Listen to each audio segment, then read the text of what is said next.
Hey. Hey. Wow, I can't. Oh yeah. Can't with. I can't with this today. God. Telling that wow word, eh? You know what? I'm just gonna mute myself until I have to play. All right. Bye.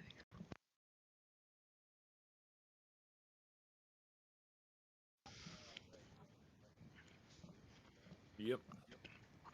All right, cool. No rock today. Yeah, he said his internet's still getting set up. Sounds like an excuse. Yeah, Damn, he could have came over. Right? right. He got all these people with like internet around him. He could borrow someone else's. He could Yeah, have well, just like sat right next to you and played D&D. Is it true? Could have put it on speaker. I'm making a cup of coffee. Sorry.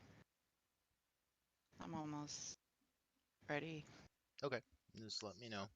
I mean, you can start. I'm just in my kitchen. Okay. So with the summary of what happened last time, y'all found some alchemist supplies in the Red Brand hideout, and you took those to Glinda, who is the witch who lives outside of the village, and you were able to, uh, with her help, come up with a quasi potion of invisibility. You went back to Phandalin, and Sister Grail, who tends to the Shrine of Luck there, requested another favor from you, which was to travel to a nearby lighthouse and ask the spirit there for the location of a spell book belonging to a powerful mage named Gentle. After reaching the coast, you met Scissorhands of the Crustacean Cavalry, and you fed him one of Glinda's invisibility potions and helped him to get across to the lighthouse. In a nearby cave, you met the banshee named Agatha, who told you what she knows about the spellbook. And Agatha also requested that you return her conch shell to her so that she can be laid to rest. Continuing to explore the lighthouse, you avoided a flock of nearby harpies. You explored a shrine to Talos, the Storm Lord, and you defeated one of his half orc worshippers named Moesco. Moesco also had the shell on him, which you can return to Agatha. Also on Moesco's body, you found a note from a Fairlie Stormsworn who was recognizing Moesco for his work, uh, the work that he was doing destroying ships and crashing them on the rocks near the lighthouse. You eventually found yourselves at the top of the lighthouse, where an oversized, beating heart was leading ships to their destruction on the rocks below. Approaching the heart, while Cam accepted a boon from Talos, Elianis stabbed the heart, destroying it. Powerful lightning, likely from Talos himself, struck the tower, seemed to empower Cam, and it struck down Elianis and Vash, knocked Arista down to a lower rooftop, where she lay incapacitated. So, what I would like for everyone to do now is to roll initiative because we are going to kind of work through your death saves and what Cam is doing in that order. So, give me just a second here. Let me bring the encounter up.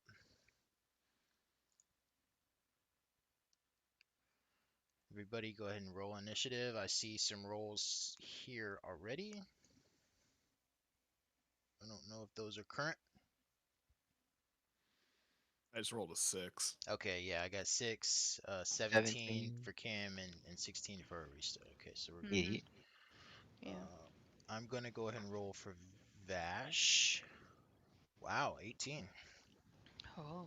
That just means he'll die faster.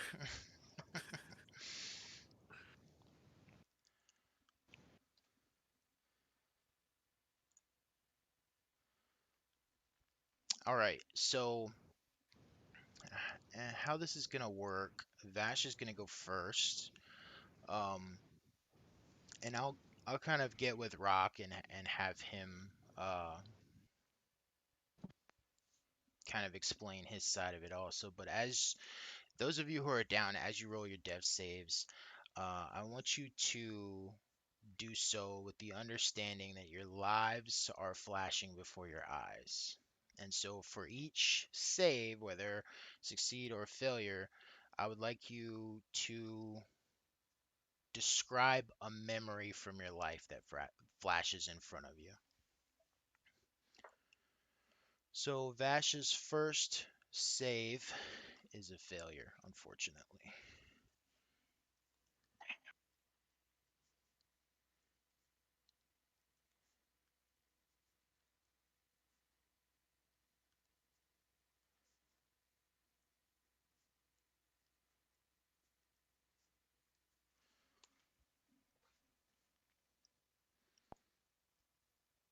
And I don't know if I can track those here or not.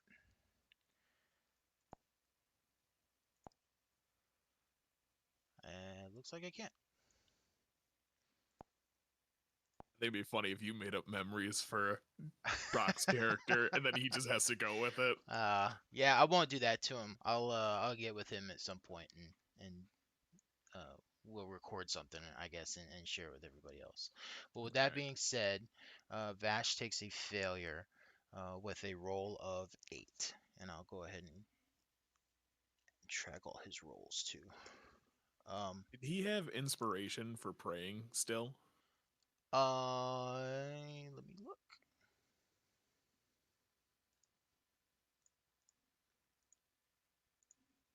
Well, like everyone still has that inspiration up. Yeah, y'all don't tend to use them, which is why I gave one of the reasons why I gave him the ability to do it. He does have an inspiration. Does that allow him to re-roll his death save? Yeah. Okay. It's for any roll because a death save is a check. But I mean, I would save that in case he rolls a 1. Yeah, this is only the first failure. If he gets down to the last one, we'll give it a shot. But with that being said, next up will be Cam. All right, so Cam, uh, the thunder and lightning in the area seems to have died down, except for the occasional lightning bolt that strikes a nearby lightning rod that's jutting out of the lower level rooftop below you.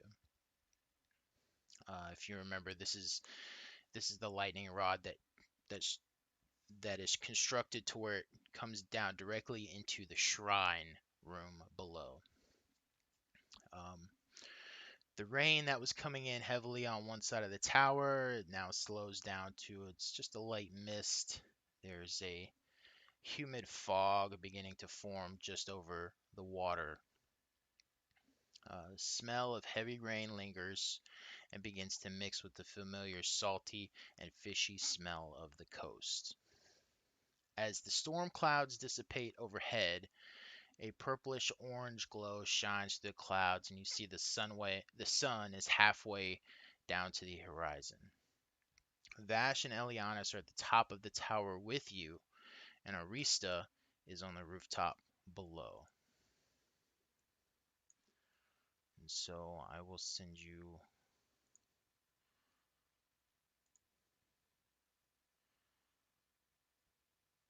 a picture generally of what that is.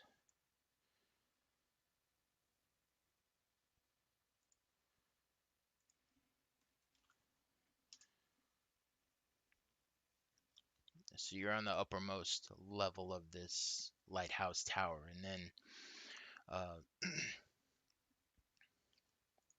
directly below you and to the east a bit is where Arista is laying.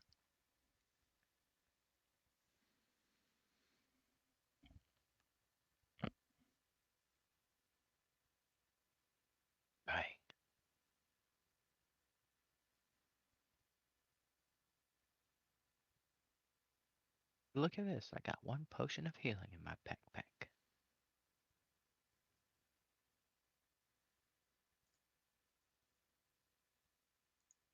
I know Vash can heal.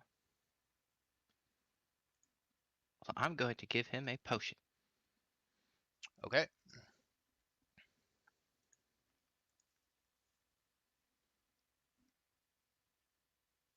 Do What I is- roll for his potion? It's just potion of healing, is all it says. Sure, go ahead.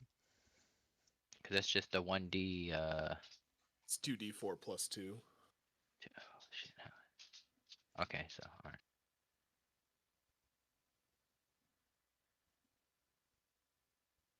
So 5, 6, 7. So he should recover 7 HPs. All right.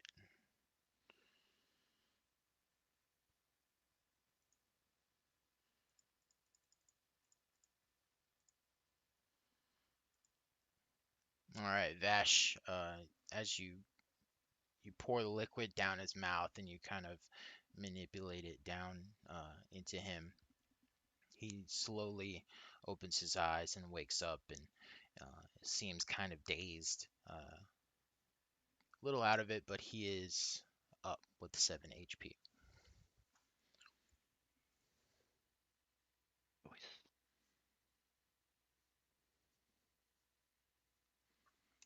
Let me delete that from my...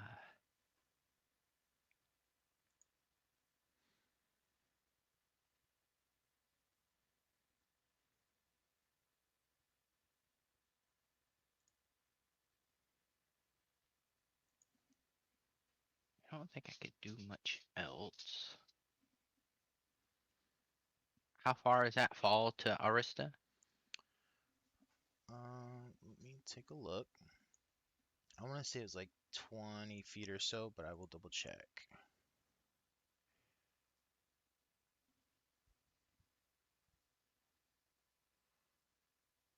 Yeah, 20 feet down. That would hurt me immensely.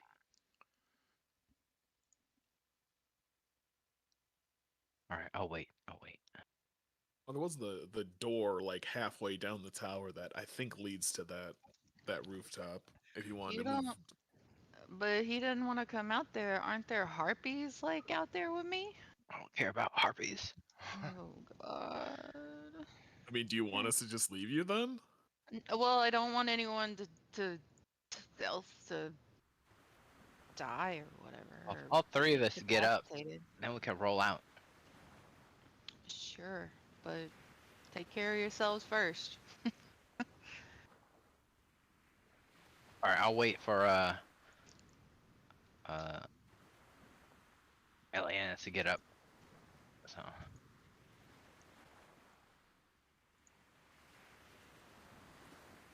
Okay. All right.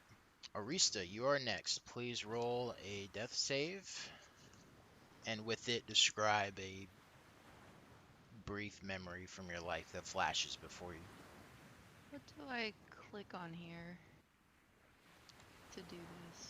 it's Oh, just a never D20, mind. I think. Never mind. Here. Oh, wait. What the hell? I clicked on the thing and it brought up a little tab, but that's HP management. That's Yeah, not what I want. that's the right thing. That's But for failures and yeah, successes. but what do I? Where do I You have to roll? manually roll it, so you have to go Oh, down to the little dice and actually Yeah. pick the d20. okay. It's kind of dumb. Okay. Let's see. I'm just happy it finally works on my laptop. Okay. Roll to everyone. Go. A 16. That is a success. Okay.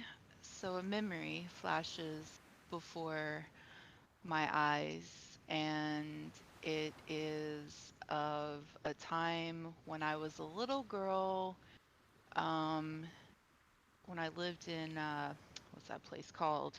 Thundertree? Isn't that Thundertree. what it is? Yep. Yeah. And my mother is there, and we're outside in the forest, and we're picking herbs, and she's teaching me about nature and how I should respect it, and that it's not just, nice and wonderful, that there's a cruel side to it also, but it can be a healing sort of thing, just kind of giving me some education on leading me to the druid path that I started walking down. That's it. Awesome. That is a great memory. Yes. Next up will be Elianis. And that's an 11.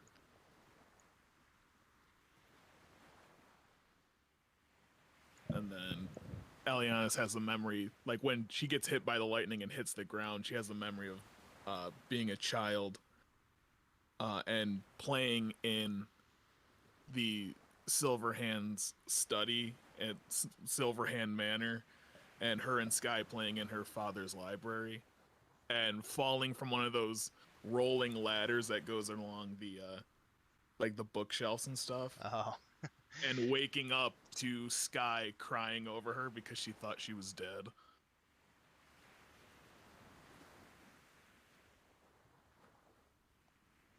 all right.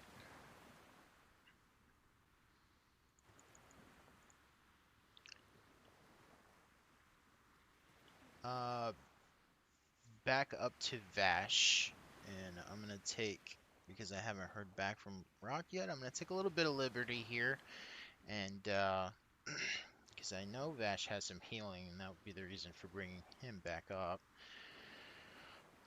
So, the most immediate thing, he does have cure wounds, but he also has lay on hands. Did he use the lay on hands last session because we had fought the one orc dude and he did some damage? If he did, he didn't track it, Okay. so we're going to assume that he's got all of his points here. Okay. Um,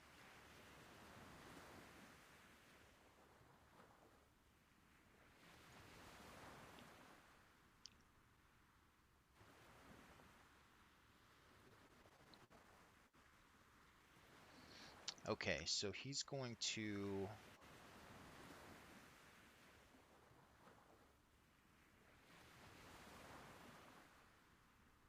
I'm gonna say he uses about half. Say he uses 7 lay on of his lay on hands pool to walk over and heal Elianis for 7 hit points. Sweet. Why does everything smell like burnt hair?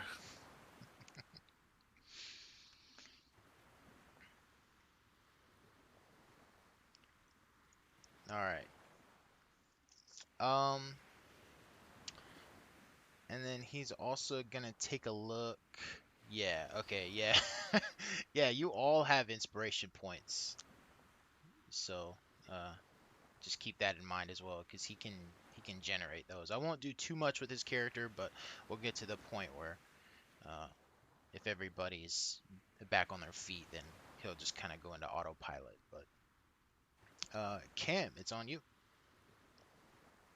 Oh, I guess I need I'm gonna start making my way towards Arista.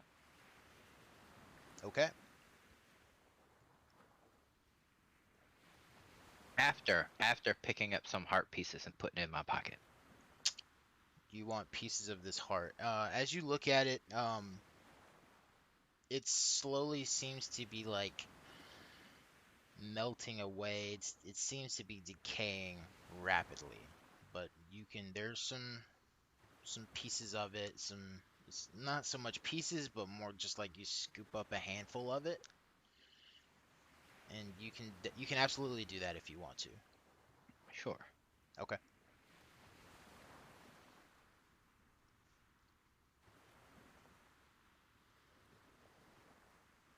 And then I will make my way towards Arista.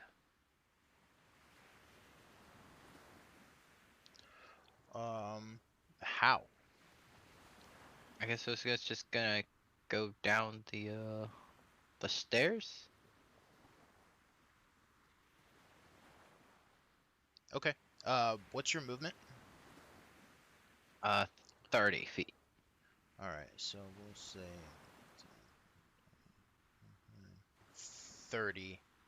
You get almost to this lower level. You've got another 30 feet will get you to Arista. Cool. Do you want to use that now, or are you gonna wait? I guess can I use it as a bonus action? To, like, Yeah, you can bonus okay. action dash. Yeah, Oh, yeah. Let wait, me wait, do wait, that. wait, wait. I What? don't. Oh, what? Dash is an action. Yeah, dash is an action, but you haven't used an action this turn. Unless picking up heart No, juice does. Okay. no, you did that kind of on the way. That's your free action there. So yeah, if you want to get all the way to Arista, you can do that. Yeah, sure. Okay. End your turn there. Yes. All right, Arista, go ahead and roll for your second death save.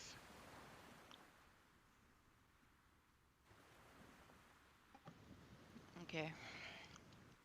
Let's see here. 20. Oh, it's a 3.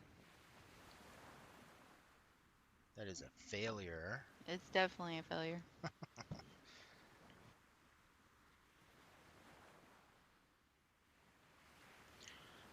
And a second memory. Since I failed, this one will be a terrible memory.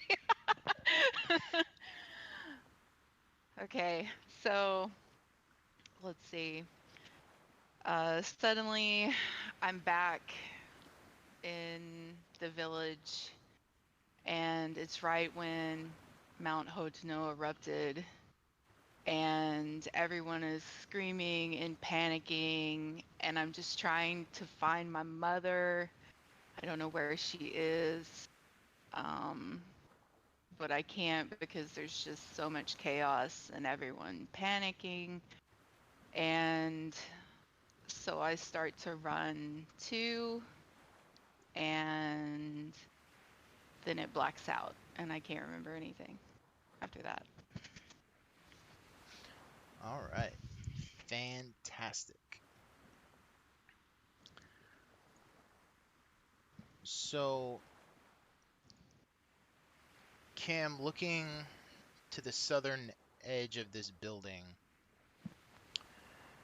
you see 3 harpies. Kind of, you see their hands and their claws first, and then you see the rest of their body uh, as they kind of grab onto the ledge of the rooftop there and pull themselves up over. They, if you have experience as a pirate with harpies, and what you hear is their song, which you know can be very um, dangerous. All right.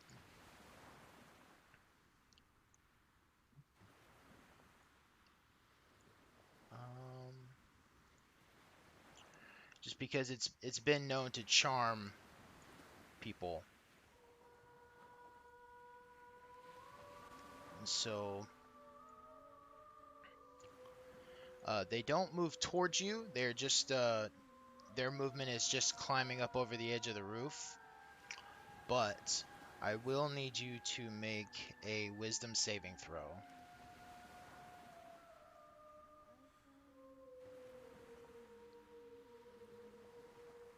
to see if you 20. are 20. Very good. Well, I rolled 19 plus 1, so 20. Okay, yeah, that's fantastic. So you are able to ignore their song, and from this point forward, it no longer affects you. So you can say that your pirate background and your experience with dealing with harpies before has helped you out in this case.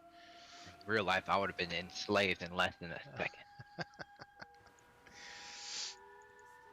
All right, Elianis. Okay, so Elias is gonna stand up and, like, I can see the harpies now that are engaging. Yeah, looking over the okay. balcony, you can see them and you can also hear them. So go ahead and make a wisdom saving throw. God damn it, this is not gonna be good. Wisdom saving throw? Mm-hmm. Great, that's a +0. Ooh, that's a 2, so I'm gonna use my inspiration to re-roll that. There you go. That's a 12. That's a little better. That is just enough. So Oh. you kind of twitch a little bit and fight through this song that is attempting to permeate your brain. And Just the thought of, I'd smash. Wait, hold on. No, stop.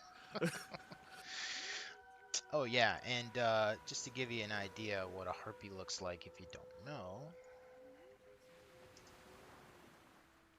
they're kind of Would totally body smash. body, legs, and wings of a vulture with the torso, arms, and head of a human female.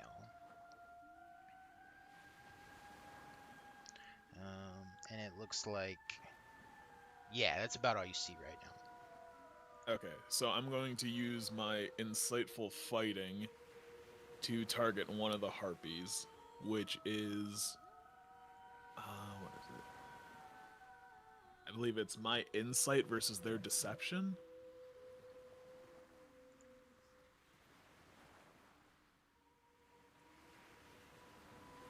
As a bonus action, you can make an insight check against a creature. Yeah,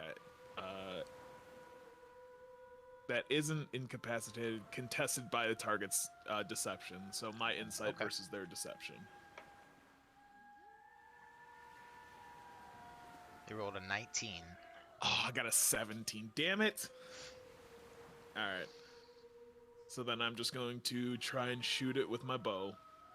Okay. And that is an 18 to hit.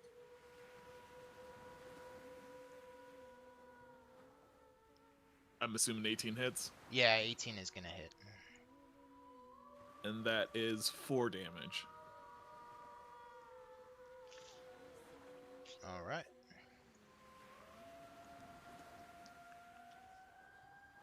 And that's my turn.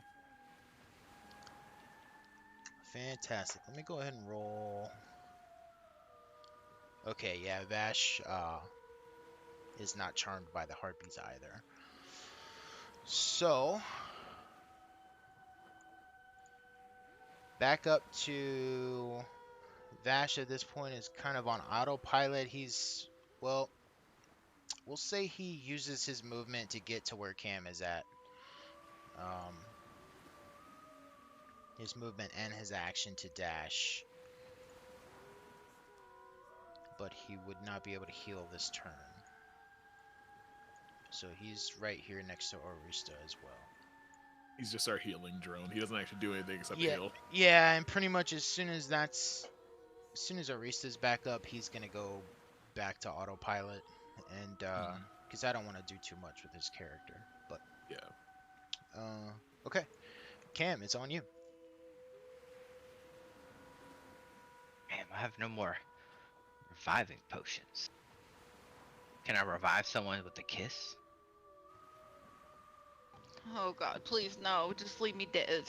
Just leave me No, dead. I think he should be able to roll. If he gets a nat 20, it works. No, don't want any orc slobber. Can I after feed her work. a ration? I have one ration. Do rations heal? My good berries do. Oh, yeah, you got good berries. Can I Lady and the shove- Tramp, a good berry. They're probably all smashed from the fall. Can I grab her good berries and smash them in her face?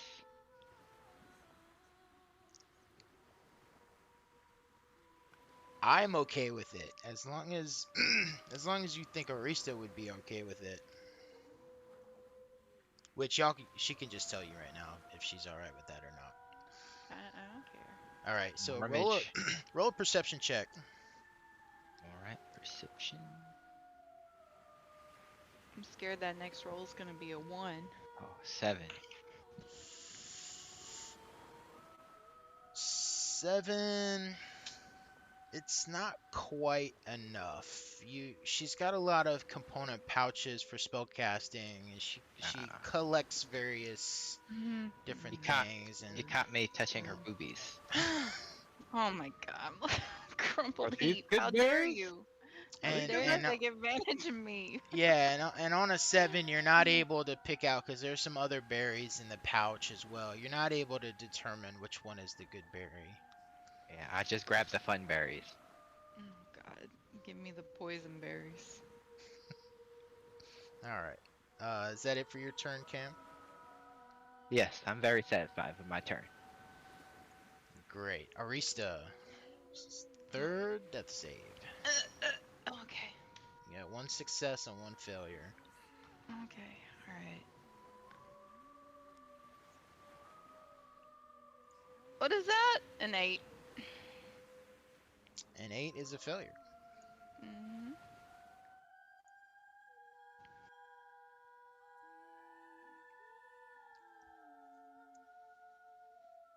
What other memory flashes in front of you? Do a happier one. This may be my last memory. uh, so I go to a time.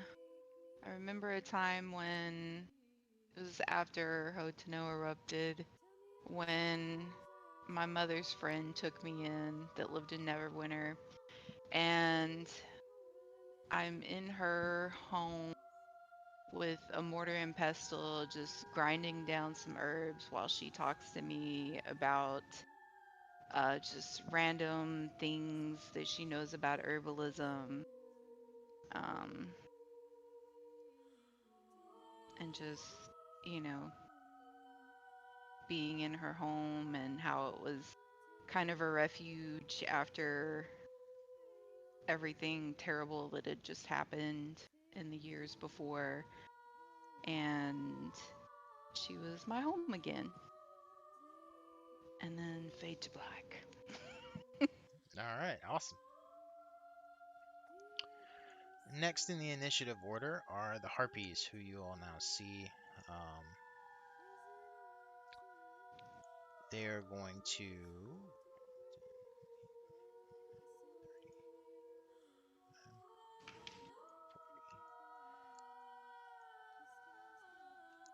one gets into melee range with you, Cam, and it's going to make a slash at you with a claw. Does a 14 hit? No. Oh, all right. So first claw slash misses. You're able to dodge out of the way, and coming up, it's got a large bone. It's probably a femur or something from a human that it tries to swing overhead down to you, and that is a natural 20 for a Miss. 23 to hit. And you're going to take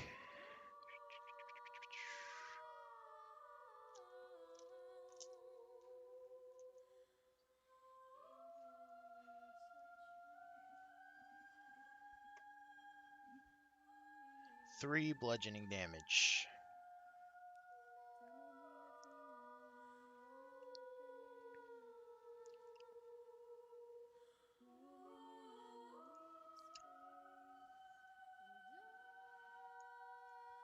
Down to 7 HP. So, God.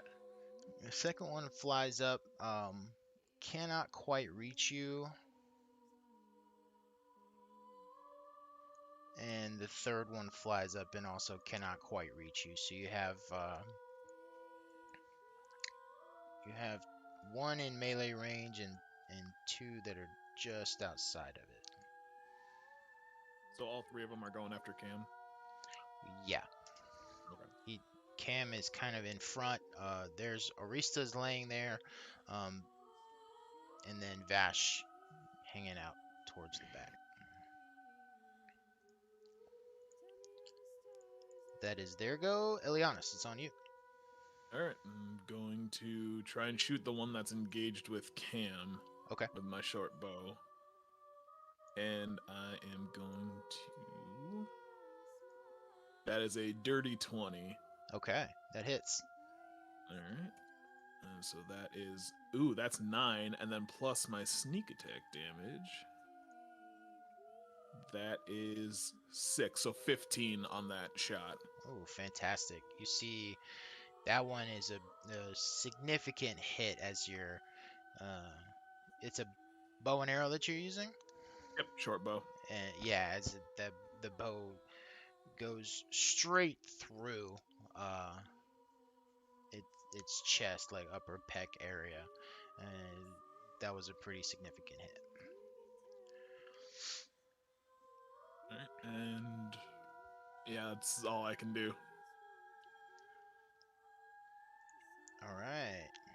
Vash now uses the rest of his lay on hands pool for 8 on Arista. So Arista, you heal 8 hit points.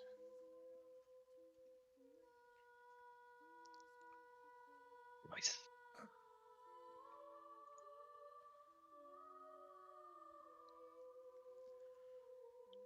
And so with that, Vash is gonna kind of go on autopilot. Everybody's up at this point. Mission accomplished. Now it's on Kim. Well, I guess I'm gonna have to rage out, aren't I?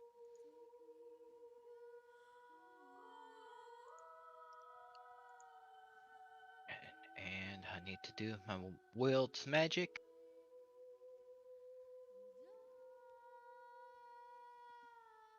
Got a 1.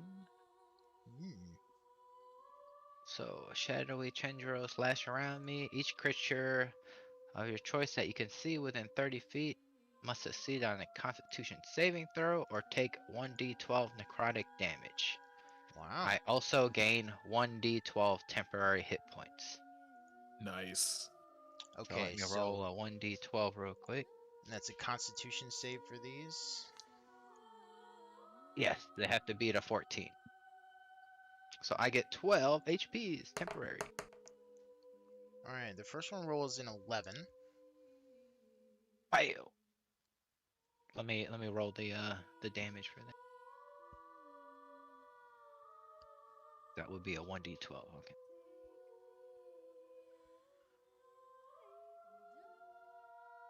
They take 6 necrotic damage.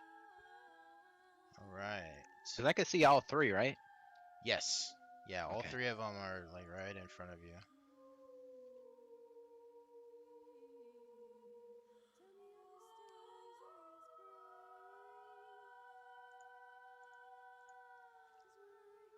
All right, the second one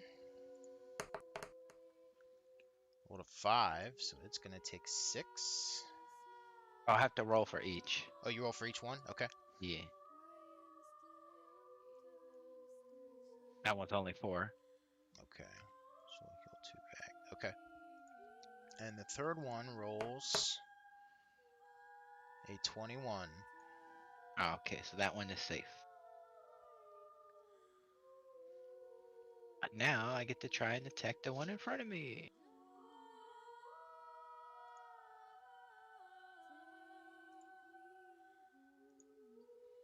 Does an 11 hit? And 11 is its armor class, so yes, it does. Nice. 13 damage. 13 was exactly the amount of HP it had, so how does it die? Really don't want to kill it because they're hot, but a quick slash through the throat with my giant axe. All right.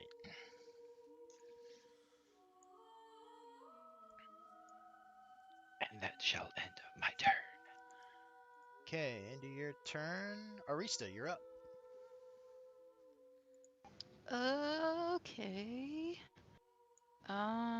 Let's see. I think the first Oh, thing I'm gonna do, huh? I will say sorry about this. Arista, now that you're awake, I need you to make a Oh, what is the wisdom. check? Yeah, wisdom saving throw. Let's see.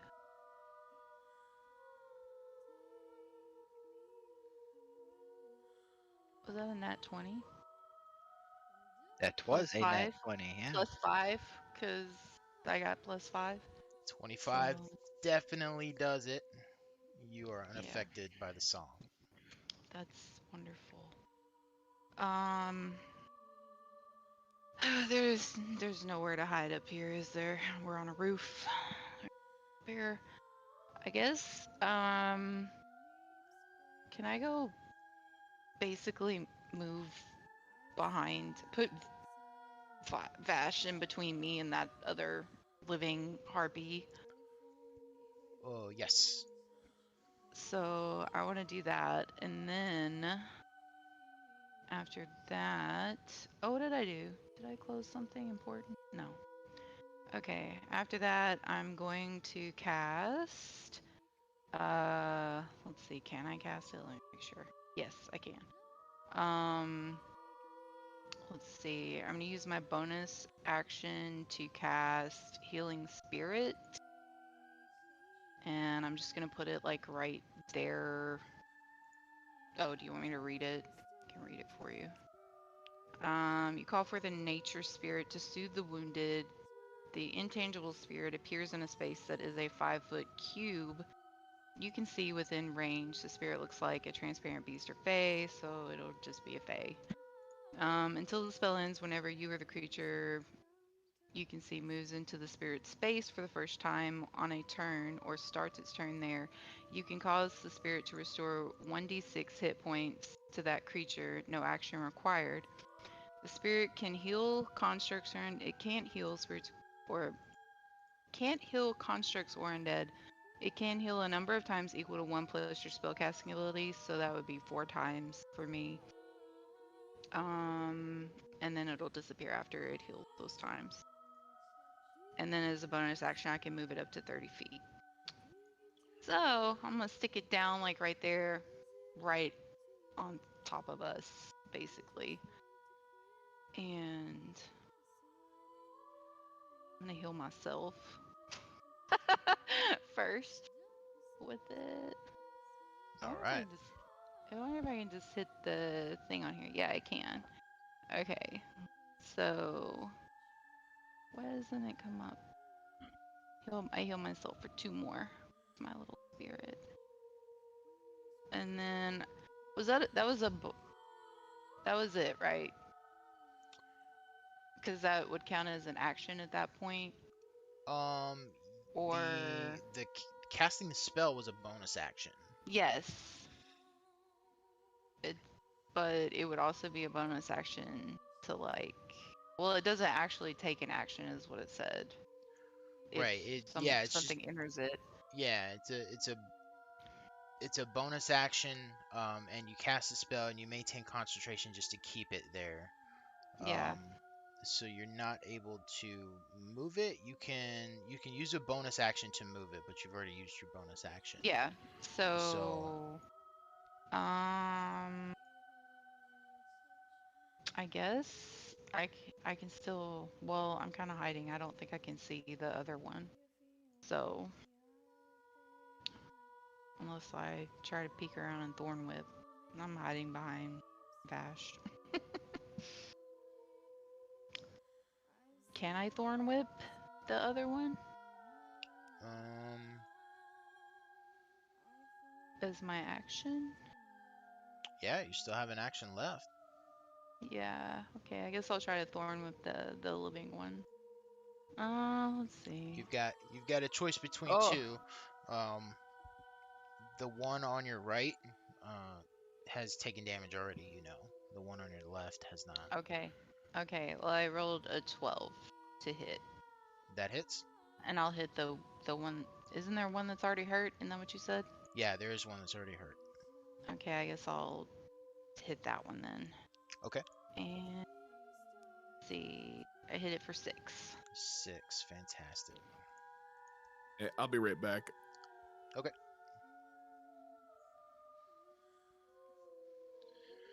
Okay, doing 6 to that. I'm assuming you don't want to pull it any closer to you. Oh, no. I don't Okay. want it any closer to me. Whip it good. All right. Is that your turn? Yes. Okay. Unfortunately, this harpy that you just thorn whipped is now focusing its attention on you. What a bitch. No, Vash. It kind of it's funny how they move because they kind of run and the wings are flapping as well, so it's almost like they're running but just barely touching the ground as it moves towards you and swipes at you with a claw. What a dirty whore. Does a 13 hit? My armor class is a 13. Okay, so that does hit. You're gonna take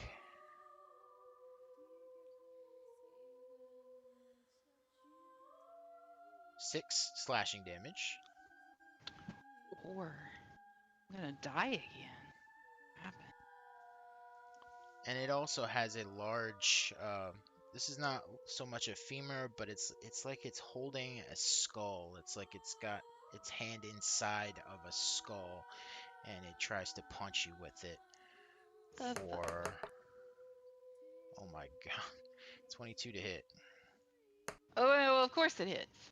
and 3 bludgeoning damage. Oh my god. I'm 1 HP. You're still up. You got good parry. 1 HP. Oh. Trying Goodbye. Trying to Goodbye. bludgeon you with a bowling ball. Goodbye, Face Spirit. It was nice for you to kill me for 2 so I didn't die that time. All right. The third one comes up to Cam. 1 slash with the claws. Does a 14 hit? No. All right. This one has it's like it's a spine, so and it's flexible, so it's almost like it's a whip. It's like a stiff whip that it's swinging at you. The spine of Brody? No, it's not the spine of Brody. An 8 is gonna miss, and therefore you dodge both attacks. Nice. And with that, Elianis, it's your turn. All right, I'm gonna shoot the one that's engaged with Arista. Okay. So, ooh, that's a nat 20. Hell yeah. And that is 14. And then my sneak attack damage. And that's a 6, so that's 20 damage. 20 damage. Another significant hit on this one, and you see it starts like gushing blood. It's seriously damaged. And that's my turn. All right. Vash is going to cure wounds.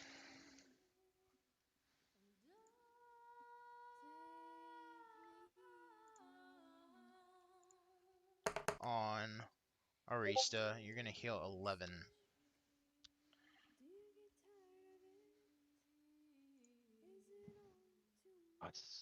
And that's his turn.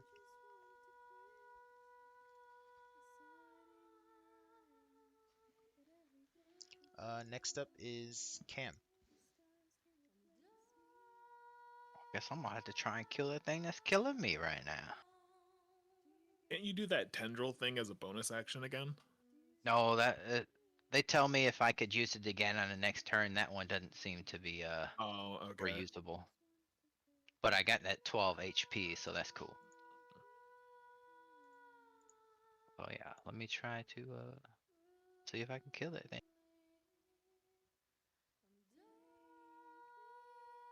Nat 20 plus 7, 27. Damn, 2 nat 20s in a row. Wow. Looks like our luck is going up. Hell yeah.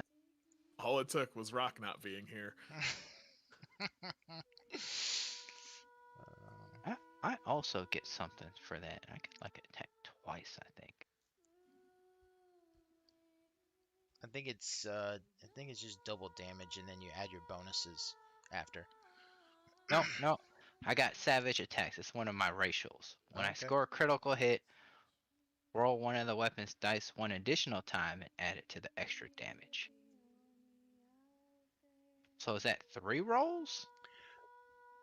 So you're gonna roll for damage, double that, and then roll another dice, whatever your weapon's dice is, and add it, and then you get to add whatever bonuses you had. Wait, I gotta add real quick. 28 damage. 28 damage. Massive hit.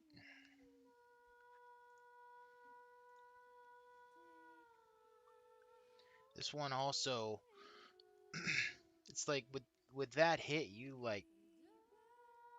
chop one of its arms off, and that's gonna be the arm that was holding the spine, and so that just completely falls off. It starts, its flight doesn't seem as strong as it was, and they are both looking very weak.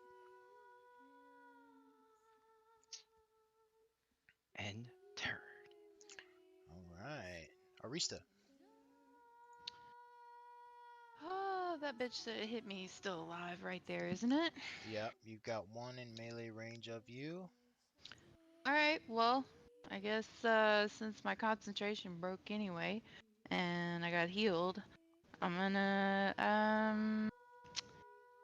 go ahead and use my bonus action to cast Shillelagh on my staff. All right.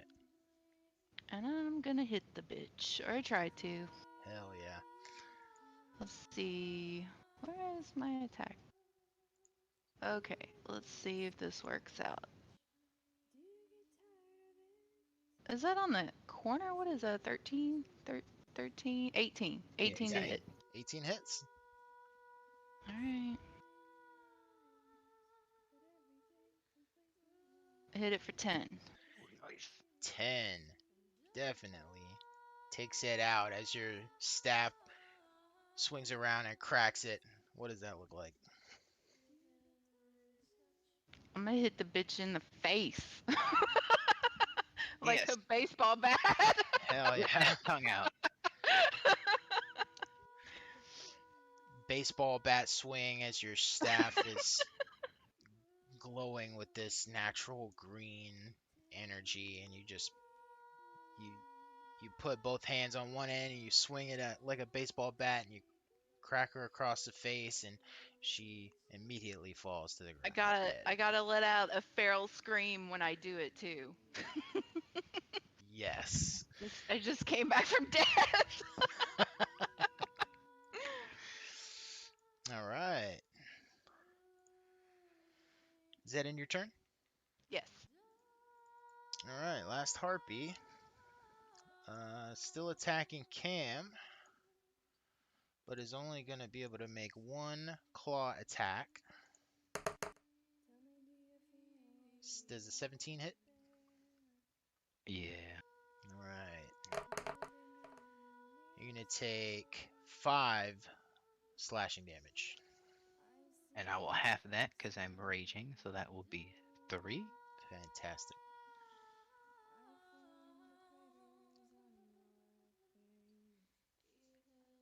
Man, them hit points are awesome.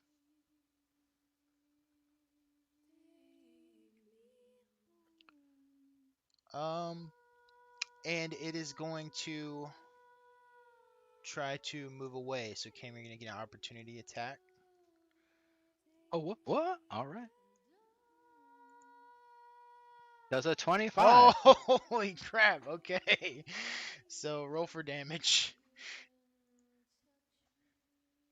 8 damage. Wait, Okay. 10 damage, because I have to add my rage. 10 Ooh, damage. 10 damage. All right, so you kill it as well. So I'll say as it tries to turn and fly away, you're able to catch the other arm, and with no arms left, it's bleeding out. It doesn't get too far before it falls directly to the ground, and Savage. they are all dead.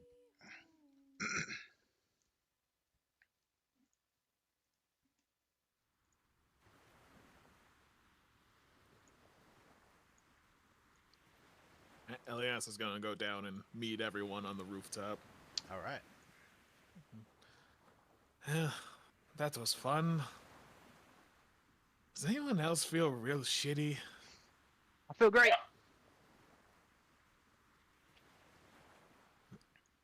Can we take a long rest in this lighthouse, seeing as everything is dead now? Yes, you certainly can. I would not recommend doing it on the rooftop, but No, there are just some rooms on the first floor that you can use. What happened to Scissorhands? probably got stuck in a well somewhere. No. So, Someone took his shell. No. so you've got three choices of room that you can use. You can choose the room that kind of looks over the water and the shipwrecks, um, and that's the room where you fought Moesco. You can choose the lobby room, or you can choose the southernmost room, which is the shrine room to Talos. Actually, can we check out? Because there was a nest, right? There was the harpy nest. Yep. Can we go check that out?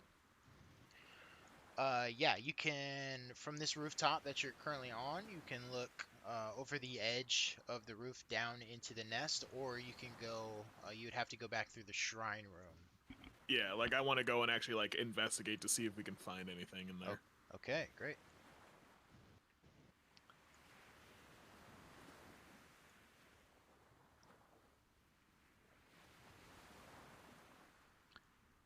You get down into the main or the first floor, we'll say, of the lighthouse complex. You walk again through the shrine to Talos, opening that southern door. Uh, it's it's kind of hard to open. Um, it looks like it's blocked somehow. Roll an athletics check for me to try to open this door. Try to shove it open past whatever's in the way. 14. 14 is a success, and on a 14, as you really put your extra oomph into the door, you open it up, and you're pushing bones and straw and bits of trash out of the way. The harpy's nest had kind of crept up and was holding that door shut. Um, Searching through the nest, you find a flask that looks like uh, it's got like a cloudy green fluid in it, and there's a singular bubble that is like seems to be moving, like shifting back and forth within the water, almost like a jellyfish.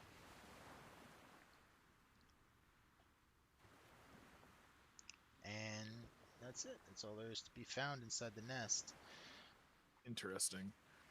Can I make an Arcana check? Or I don't know if it'd be Arcana or like nature to figure out what it is, because I'm assuming you're saying there's a jellyfish. I'm gonna assume nature. That would just be my first thought.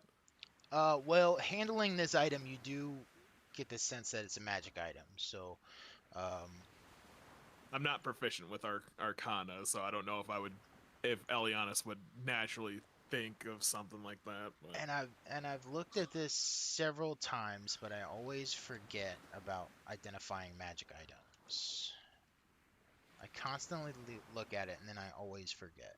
So let's see.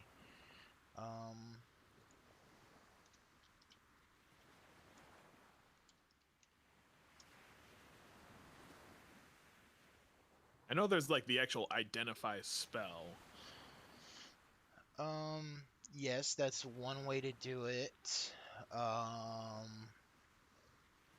You can drink it to discover what it would be through experimentation.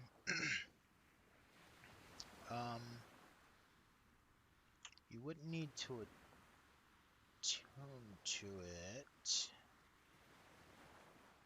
Alternatively, you can focus on it during a short rest. Or you can take potions as an exception. You can take a little taste to be able to tell what the potion does. Elianis is way too cautious about that. She definitely would not do that. I think because we're going to take a long rest anyways. She'll try Hand to it over. discern. No, it's mine. Give me a taste. Put it on my tongue. No, I do not think that is the best course of action. I will study it while we take a rest. Fine. And I think we should go back to where Moesco, that like throne that he had. We'll camp out in that room.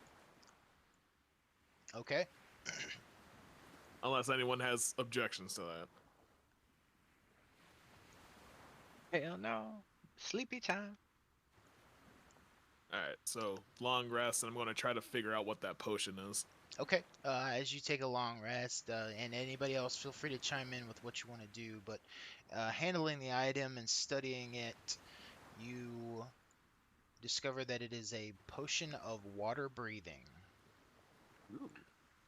Which you can look it up on D&D Beyond, but it will allow you to breathe underwater for 1 hour after drinking it. It's you pop the plug open. It's got like a cork stopper in it, and it smells of the sea. And that one singular bubble just darting back and forth like a little jellyfish.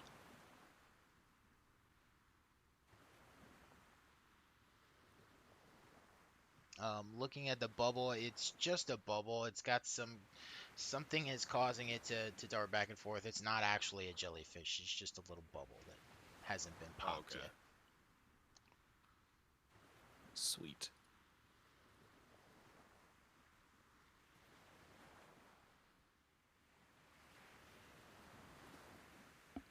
Anybody else doing anything? It's the perfect time for a long rest. So you're not really wasting the day to do that. But Just sitting on the throne resting.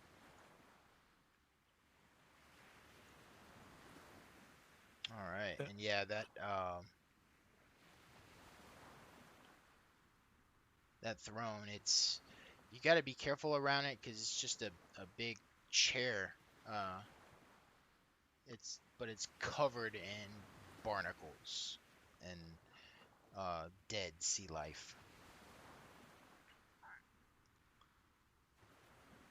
I'm gonna equip those boar gauntlets too. Fantastic. I have so many weapons. It's like not even funny. Yeah. I literally have 4 daggers, those 2 gauntlets, a short bow, 2 short swords, the the long sword, and then my claws. Yeah, I made those gauntlets and I was like, man, where are these things? Because there's just so many. How many daggers does one person need, honestly? But I can't throw them though, so. You can't? I thought you could. The daggers, but the gauntlets I can't. Huh. I mean, because You can't throw the they're gauntlets. sharp gloves, essentially. Yeah. Yeah, I dealt with that a little bit because I was trying to make an item, but you can only do it by using another item as a base or a template. And the closest thing was a dagger, but daggers have the thrown property, so I had to figure out how to eliminate that.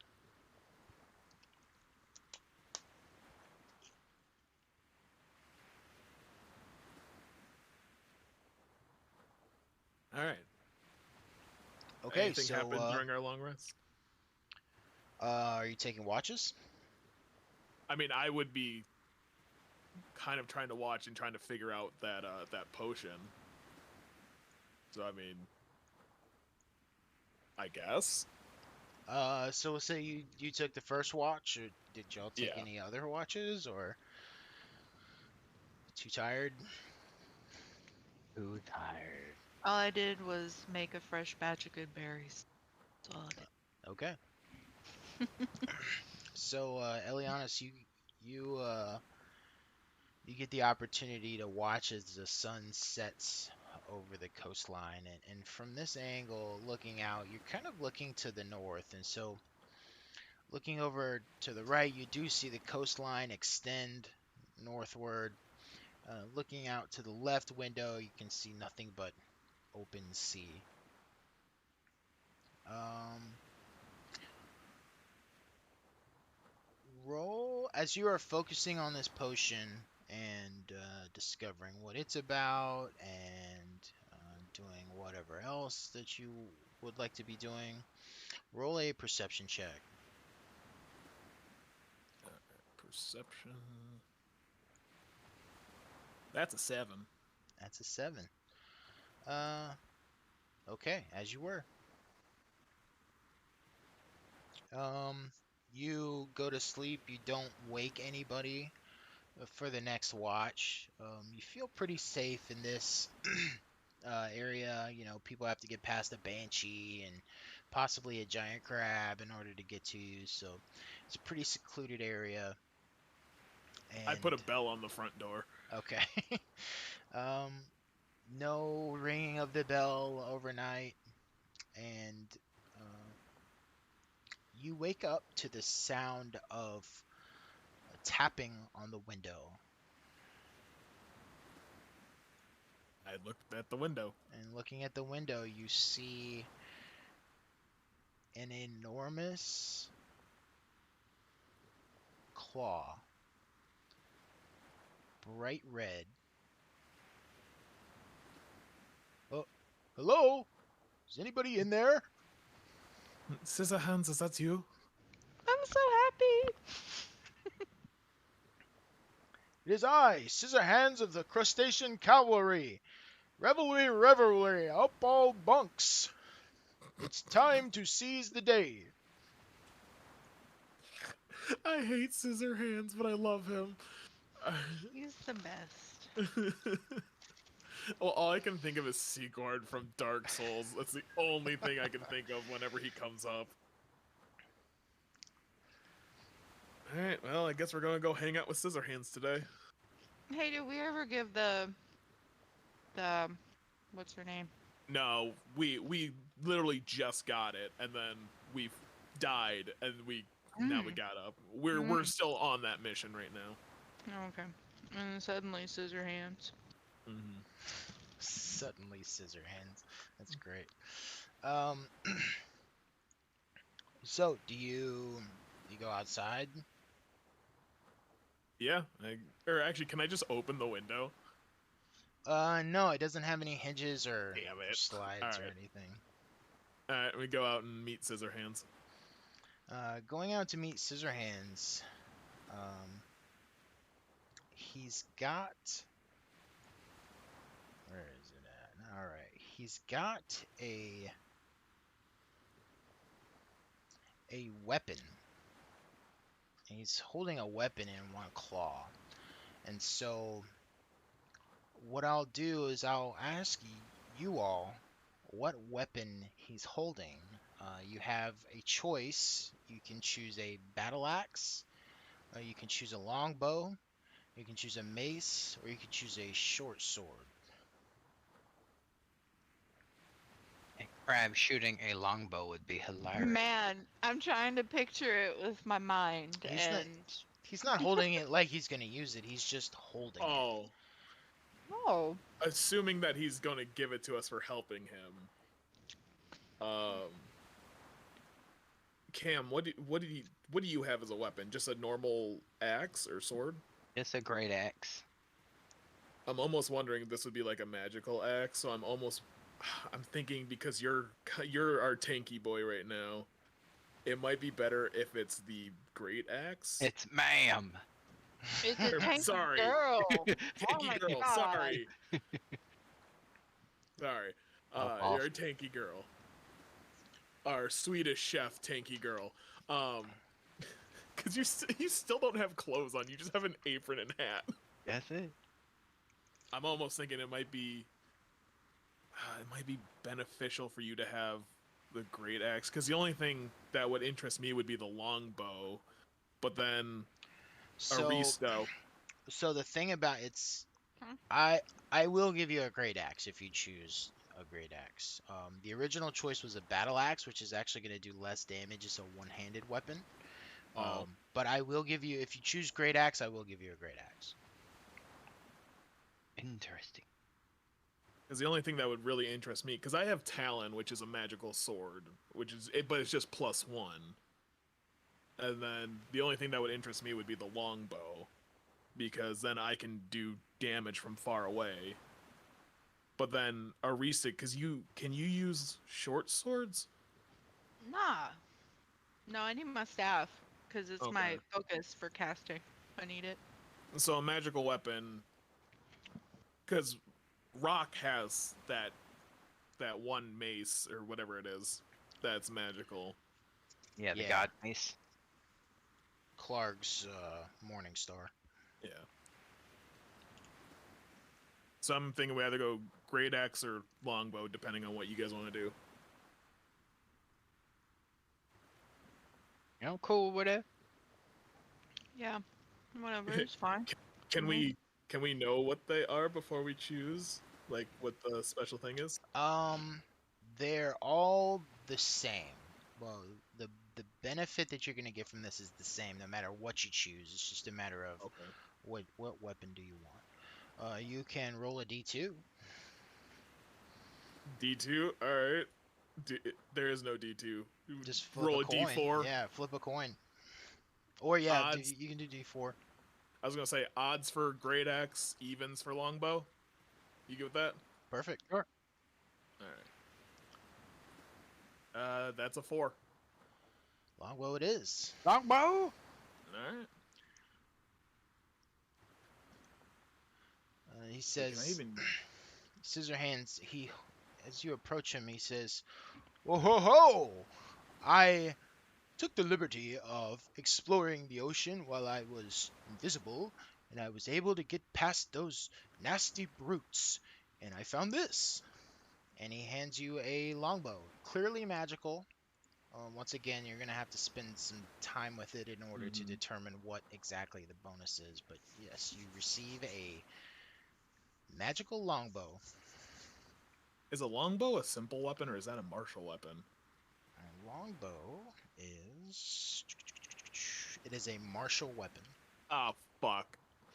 I can only do simple weapons. I can do crossbows, hand bow or hand crossbow, longsword, rapier, short sword. And it simple weapon. magically turns into a great axe.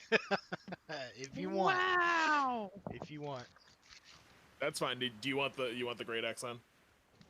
Yeah, if you can't use that bow, yeah, Yeah. definitely. Yeah. No, we'll do great axe. As if Yep, that was my affected bad. by whatever strange magic has enlarged Scissorhands to such an enormous size. As it leaves his hand and enters yours, it turns into a great axe, Nice.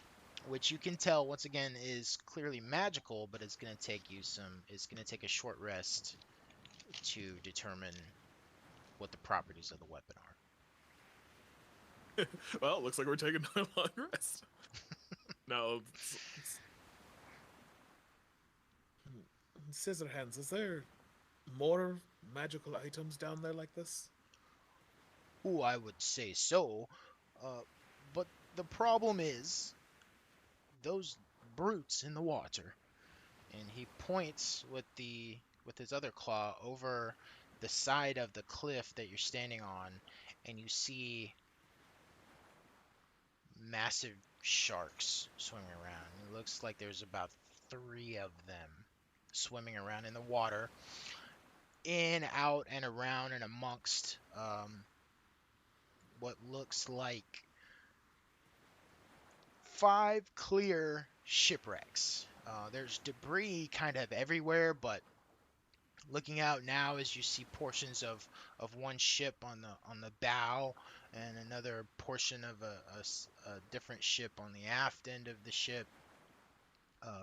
Various uh, masts jutting straight out with their um, cloth sails blowing in the wind, but 5 clear shipwrecks and 3 large sharks swimming amongst them.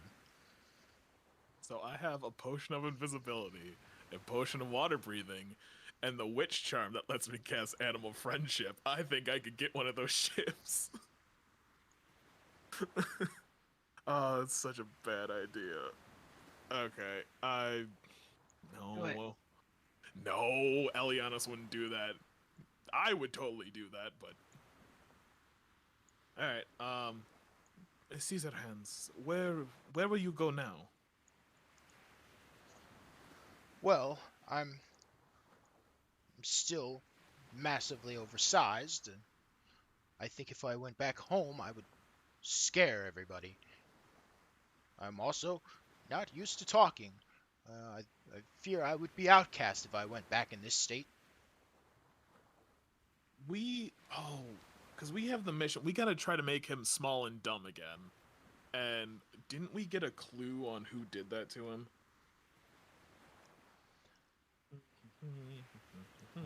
I'm pretty sure it has something to do with that banshee in the cave. The Banshee! Yeah, let's go. Let's go. All right, we will. Let's go take care of the banshee. Can you? Is the bridge wide enough for him to come with us? No. Now that he's gone across the water and he's managed to climb his way up on the rocks, he's kind of trapped here. He could slide back down into the water and go back the way he came, but Okay. I think if you were able to quote unquote cure him, it would be a non-issue. He would find his way back. Okay. All right. Go ahead and stay here. It's pretty safe now. We took care of all the problems that were on this island, so just we will go and take care of this, and then you can go home. Okay, but if any harpies show back up, I'll give you a signal. Okay. I don't know how he's gonna do that because we're gonna be like a mile away. I'm not sure he knows either. His intelligence is only 10. All right, we'll take care of this and hopefully relatively soon. All right, so then I guess we're gonna go back because we know where the cove is that the banshee wanted us to take the shell to, right? It was basically that cave that you passed through where you first encountered her. Oh, okay. It's, All right. Let's go give her shell. You.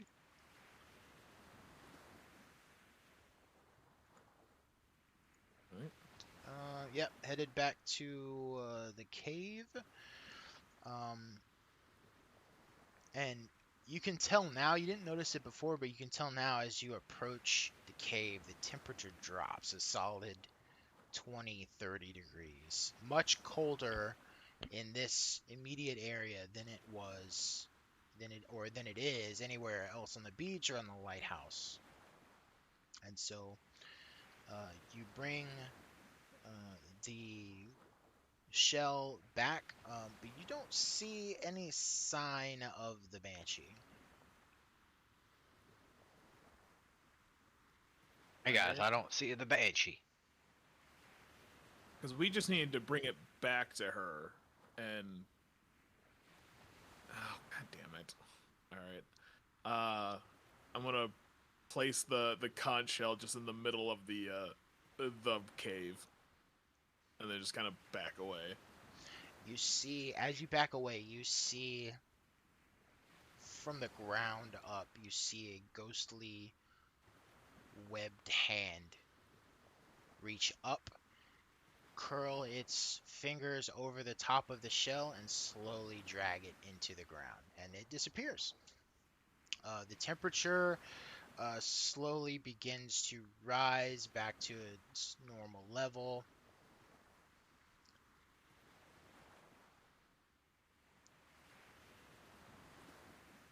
Getting warmer. It seems as if this has worked. And then I guess we'll go back and see if either we fucked up and we're supposed to get her to change him back before she took the conch, or it just works. We'll go back and see if Scissorhands is cured. You go back and you see where Scissorhands was standing. Where he used to tower over you, and his claw was maybe about the size of your body. He now comes up to about waist height. And he says, "Oh yes, I think it's working." And he raises his Iblet? Is that you? claws, and he shimmies his claws back and forth and opens and closes them quickly. He's doing a little crab dance. He's like, "My deepest gratitude. I salute you. With the curse lifted, my size, and therefore my ability to..." And he slowly shrinks down to normal crab size. He continues dancing for a little bit, and then he stops, and then he waves. He raises one claw over his body and waves and turns and does a little hop and slides down the side of the rocks down into the water. Alright, cool. The hand, no. Alright. How about we head back to town now? Oh, actually, was there anything that we needed back in town? Because we could just go to, what was it, Thundertree or Stormtree? Yeah, I don't think we need anything in town. I think the only thing that was in town was the glass staff or black spider, whoever the main person that was running the town. But we took care of all like the red brands basically. Guess we can go clean up. Oh, we need to give Sister Grail the information on where the book was. So we do need to go back to town just to finish that quest. Town. All right, back to town. And then maybe I can identify this X. All right, as you are leaving the beach, you go back across this pathway back through the cave, which is now just a dark area along the pathway. Nothing special about it. The temperature has completely risen back up to ambient temperature of the rest of the area, and you climb back up the cliff face. And as you are making your way away from the coast, you hear a loud roar, and looking up, you see a white dragon, and it looks to be chasing a manticore. The manticore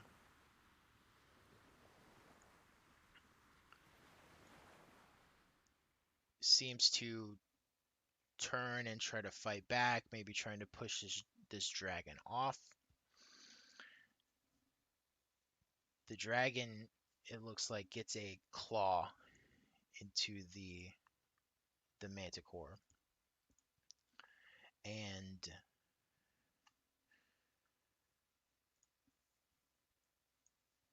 the manticore flies down and just drops. Like it's no longer able to carry its own weight on its wings, and it flies down and it hits the ground in front of you. Boosh! And the dragon swoops down on top of it and starts to starts to eat it directly in front of you. Seeing this, what are you all doing? And we're gonna stealth away. Okay, roll stealth checks. Ooh, that's a 25. You know I'm not stealthy. I'm Turn super into like stealthy. a cat. Field mouse. It won't be able to see you. Got a That'll 20. beat me. Let's see. Come on, Rock's not here. We're gonna have good rolls. Ooh. You know what? I think I am gonna change into something else because my shit is terrible. Let's see, because it's Dex, and I only have what is my Dex? Like 10 with a +0. No. No. I'm gonna change But- into like a cat or something. I can't even. Could If she we're turn stealth- into like a mouse and then just hop into my pocket? Yeah, now's the time. If you're gonna do something, Yeah, that sounds then- great. And then she doesn't have to make a stealth roll because she's just in my pocket. yep. Cam, what did you roll? A 20. 18 plus 2. Okay, so we had a 20 and we had what? Oh, no, like a 25 or 25. something. Okay. Yeah. And Aislinn, you are, mouse. or Arisa, I'm a mouse. wild shaping into a mouse, Yes. being scooped up by Elianis. Yep. Yes. And are you staying put? Or you're trying to move away? I guess. You trying to hide or you trying to I run? would say hide because it's so focused on eating, and if we move, it might see us. If we can get behind some cover like trees or rocks, I think that might be the call. Does anyone have objections to that? Sneaky, sneaky. I'm just along for the ride now. Okay, there are sparse trees on this coastline as you're trying to leave, but you do find a few trees to hide behind.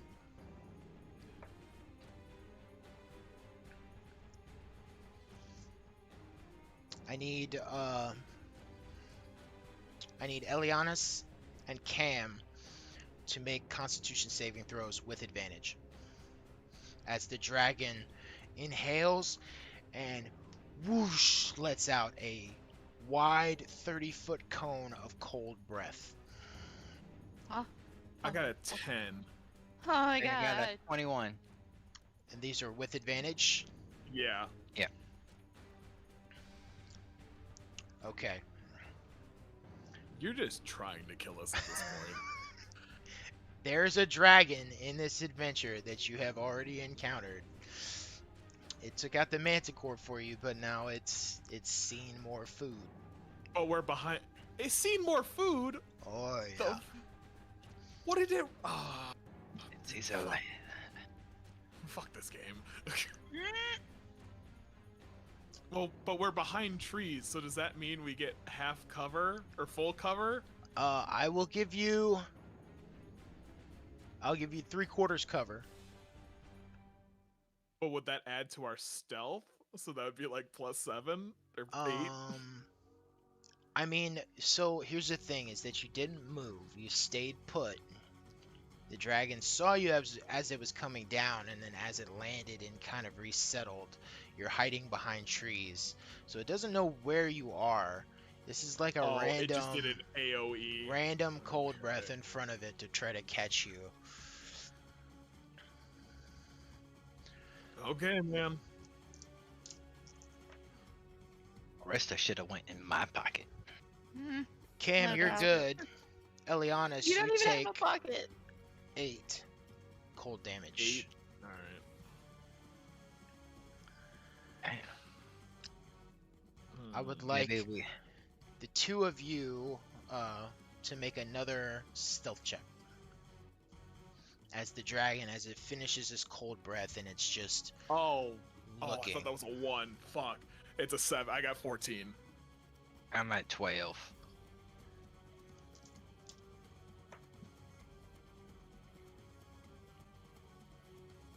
Okay, its perception is a 13.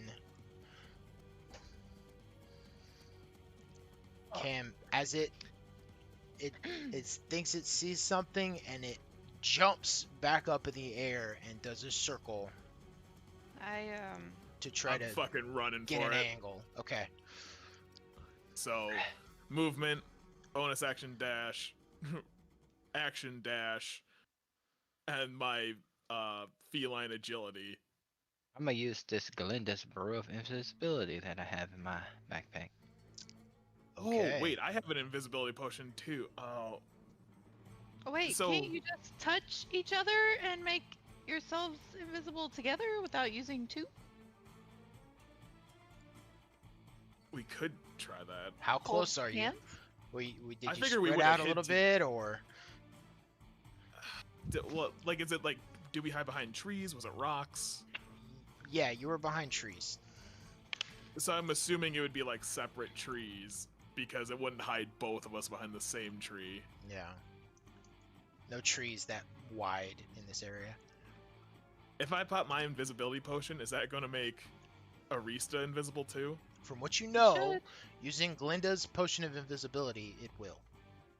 But I use my Glinda's potion on Silverhands, and I have a normal invisibility potion. I think the normal invisibility potion is stronger, and I think it includes you and anything you're holding. All right, because I'm away from Cam, so I don't know what he's doing. I'm going to pop that potion and then book it, so that'll Me get me too. 90 feet from where I was. Anything you wear or carry is invisible with you. Sweet. Alright, I I'm guess being we're all carried. popping potions. I like to think like my cloak is invisible, but Arista's not. So like she can see outwards, but no one can see her. So she just sees herself floating. So yeah, we're invisibility potions and booking it. Okay, so the dragon is you. If you were to look up behind you and just a glance and figure out where this dragon is at in relation to you, it's about 80 feet in the air, circling where it last saw Cam, and it lets out a roar, but continues to circle in that area. It doesn't seem to be chasing you. Yeah. Bitch ass dragon. So I have invisibility for an hour, I believe. Because I had the normal potion. Yep. So I'm just booking it and hoping Cam is with me. Because our last thing was we're heading towards town, so we're just drinking. I'm assuming she is heading the same way. Yeah, and Cam, you're able to get out of sight range of the dragon within the 1 minute that you have from drinking Glinda's potion. Hell yeah. And you manage to escape the dragon. Fuck your dragon. I However, could have always tried to talk to it. could have, but that moment is now Save- gone. Save that for later. I'm sure we'll see it again.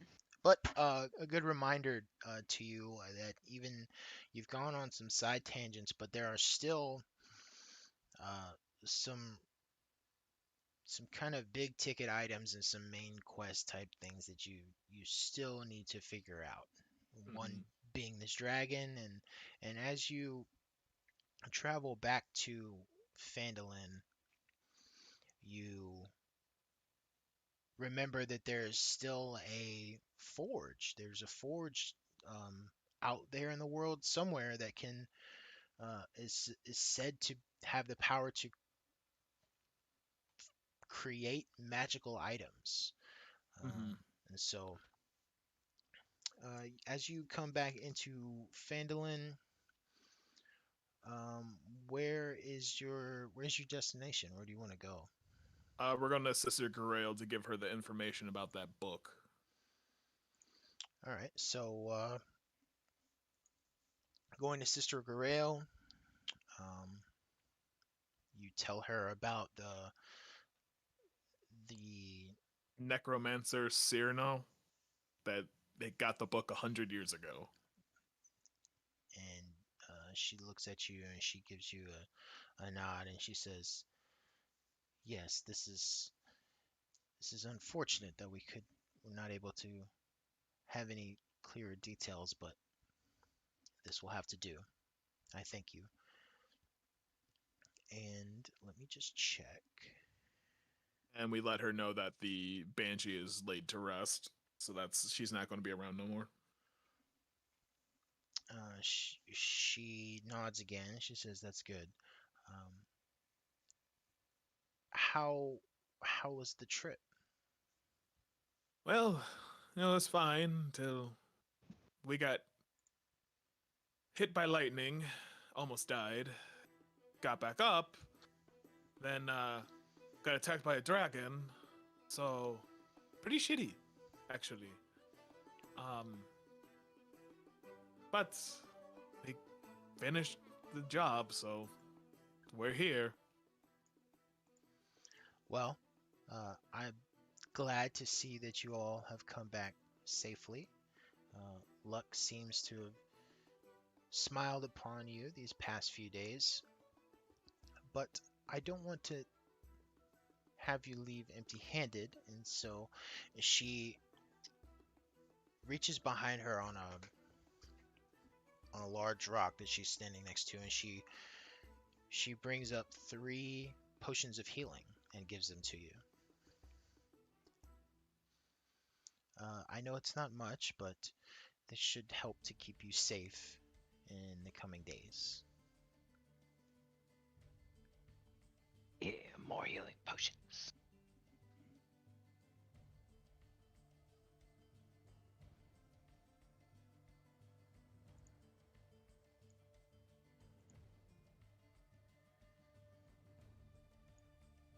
Why isn't that coming up for a healing potion? It should just be potion of healing. Oh, there it is. It was just... Yeah. It kept coming up with potion of healing greater. There we go. I will just add 1 back into my inventory.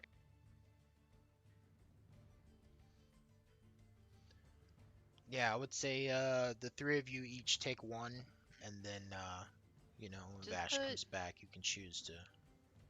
He can have mine, cause I he. Why don't you just take it and then you can give it to him? Because I would have to go in and add it to his inventory, or somebody else Okay. can take 2. I'll take Oh, 2. I'll have 2. Okay. okay, cause I don't have my inventory pulled up, so just put it in there. Okay, so we finished the lighthouse. And we finished Silverhands.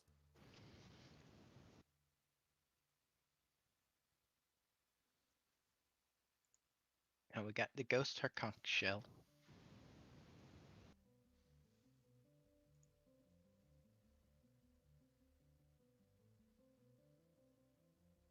Alright, so I guess now we should move on to finding that forge and dealing with that dragon, because apparently it's a very important thing that we take care of, because otherwise we're going to keep seeing that dragon again. Thundertree? Question mark. Thundertree!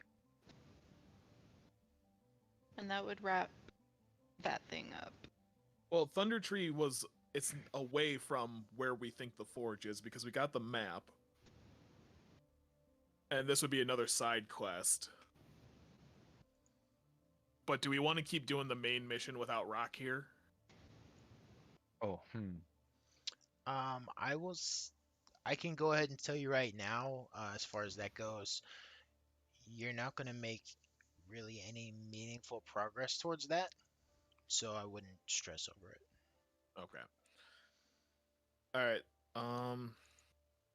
Yeah, because right now the missions that are available are the Forge, going to Thundertree to get the necklace, the logging camp that needs supplies,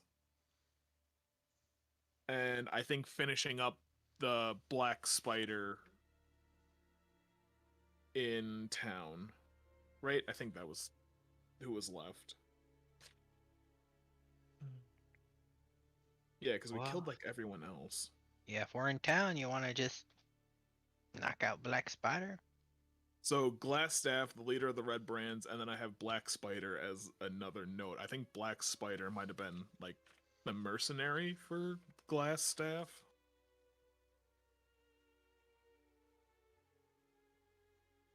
Alright, fuck it. Let's go kill Glassstaff and Black Spider.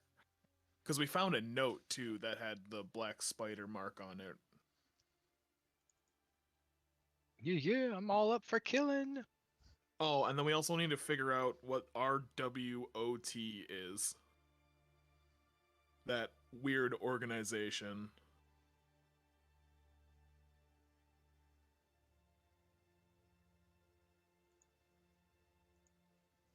Okay. Yep. Do we know where Glassstaff is? Do you? I don't think so. Because we hit up that Red Brand like HQ where all the bad guys are, and we killed what, Nips, we killed who the fuck did we killed a bunch of people. Yeah, Everyone but that one guy that escaped. Yeah, there was one escapee. I think that might have been Nips. I think he was the one that ran. But didn't he come back with reinforcements and then we killed him? Nah, we killed Nips. The guy that shot us with a fireball is the one that escaped. Oh, so I think that might be Madge, because I think we killed Nips, Tank, and Hornsby. And then I think Madge is the only one left, along with Glassstaff and Black Spider.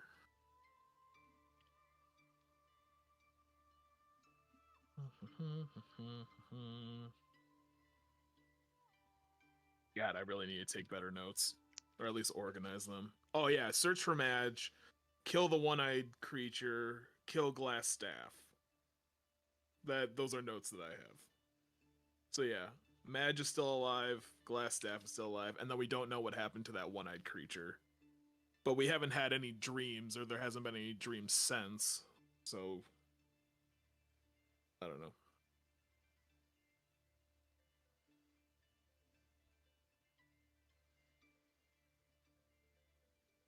To the We don't have- logging camp.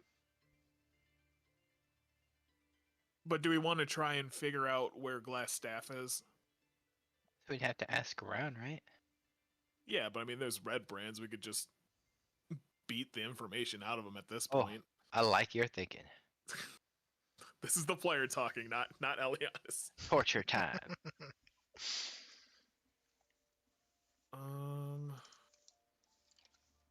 No, wait. I think we do know where. Oh god, I have to pull the map up. Hold on. Because I think we knew like kind of where they were. I can't guarantee that, so give me one sec. Where?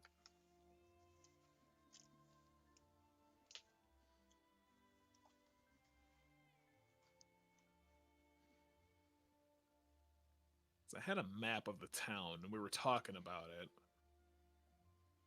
We have so many fucking notes, though.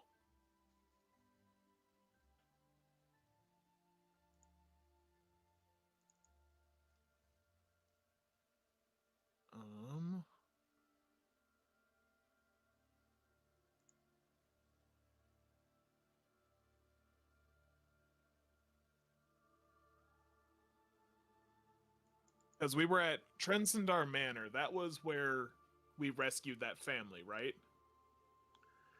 Yes. So Mhm. Tressendar And we know- Manor is up on the hill, and Yeah. it's really a facade. It's an empty manor, and the underneath that manor is the dungeon area, the cave area where the Red Brands were using as a headquarters. And then we know the Sleeping Giant Inn, that's where they hang out as well. I think that would be our best bet, is to go in there and fuck shit up. If we want to look for information, but then we have the Townmaster's Hall, which was the guy that locked himself in and is afraid of the dragon, right? That's correct. The town master has sequestered himself inside of his home.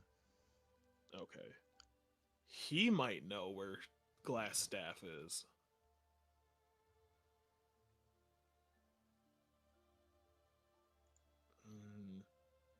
What do you guys think?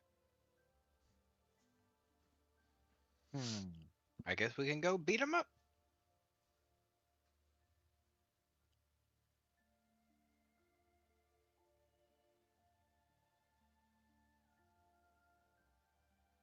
Aislinn, what do you think? Uh, I'm I'm still in your pocket, yo. Whatever. No, I'm asking you, the player. As the player, I don't Yeah. really have a preference. I mean, just whatever y'all want to do. Okay, let's find Glass Staff. So I say let's go talk to the town master because we've kind of worked with him, so we know he's decent. Talk or threaten. All right, let's go to the town master. All right, so walking up to the familiar town master's hall, you've been here a couple times before. Um, there is a board next to the front door, and it's a notice written in common, and it's the same one that you've already seen referring to Loggers Camp. Which says, deep in Neverwinter Wood, along a river that flows west towards Neverwinter, is a logging camp. Every 2 months, Phandalin delivers fresh supplies to the camp, which is run by the half-brother of Phandalin's townmaster, Harbin Wester. Barthen, the local provisioner, has prepared a new delivery. He needs someone to bear the supplies safely to the camp. Return to Harbin Wester with the notice of delivery signed by his half-brother, Tybor Wester, to claim your reward of 100 gold pieces. And you get the sense now that you have seen um, you've seen this notice before. It was a different one earlier. Uh, Harbin Wester posts a notice on the bulletin board for all the town to see. And then anybody who wants to approach him, he posts the same notice right next to the door. Mm-hmm. So that gives you an idea of how he manages the town and quests that people go on and so on and so forth.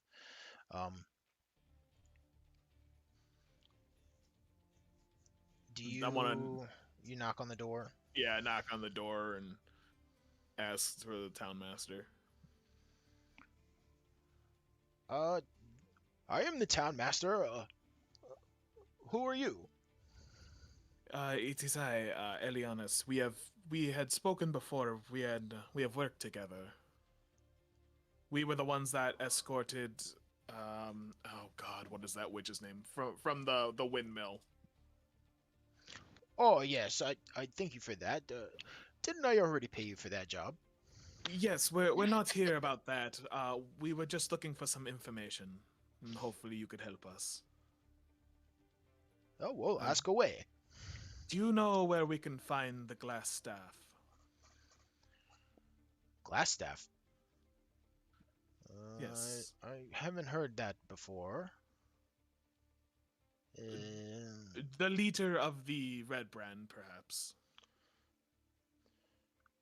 Oh, if you're asking about the red brands, I'm afraid I can't help you.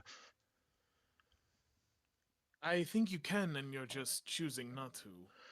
Well, I don't want to cause any trouble. They're doing a great job protecting the town, and uh, don't fix what ain't broke. That's what I like to say. Is This guy. Can I just open the door? Great Is the thing. door like open or You unlocked? can try to open the door. Perhaps this conversation could go differently if we talk in person instead of through a door. And I'm gonna just try to open the door. You reach forward, you grab the door knob, and you jiggle it, and it doesn't give. It's locked. All right. You know what? Fuck it. I'm gonna try to pick the lock, and I'm just gonna keep talking to him. We can do a lot of good here if you let us. Okay. I'm gonna have you make a deception check. as you're trying to uh, keep him distracted, I guess. It's a 12. He rolled a natural 20, so he is not buying any of your BS, and he already heard you kind of jiggle the door knob, and he says, uh, I don't want any trouble, but if I have to call the Red Brands into this, I will. Uh, they're they're paid good money to keep the peace in this town, and that's what I intend for them to do. So you pay them. So you do know where he is. I don't know who you're talking about. The leader of the Red Brands. Oh, the leader of the Red Brand. See, you said Glassstaff, and I'm not sure. His But then I had asked you about the leader of the Red Brands, and you said you didn't want any trouble. I can tell you where the leader of the Red Brands is, and you can go directly to him if you have any troubles, but just don't mention my name. Very well. Where can we find him? What is their name? You'll have to go to the Sleeping Giant Inn where you can find him. Or find some people who work for him and they can point you in the right direction. You said you could lead me to him, not people who could lead me to him as well. Well, I don't know exactly where his office is. But you're the leader of the town. You should know where your security or your guards are. They assured me that things would be taken care of, and I had nothing to worry about. Oh, god damn it, cat. Oh no, my cat just rolled a deception check and got a 22. Well, If you go to the Sleeping Giant, I would talk to Grista. She runs the place over there, and she can probably lead you in the right direction. okay. Well, I guess we'll be heading to the Sleeping Giant Inn. I'll make sure to mention your name. And we start walking away. Wait, no, no. And I stop and turn around. Was there something you would like to add? Don't mention my name. I shouldn't have even told you where to find them. You're not telling us anything we didn't already know. I'm not looking for a middleman. I'm looking for the leader, and I want to do an intimidation check. Okay. Motherfucker, that's a nat 1. Oh, Should have let your man. cat roll. God. I should have. Yeah.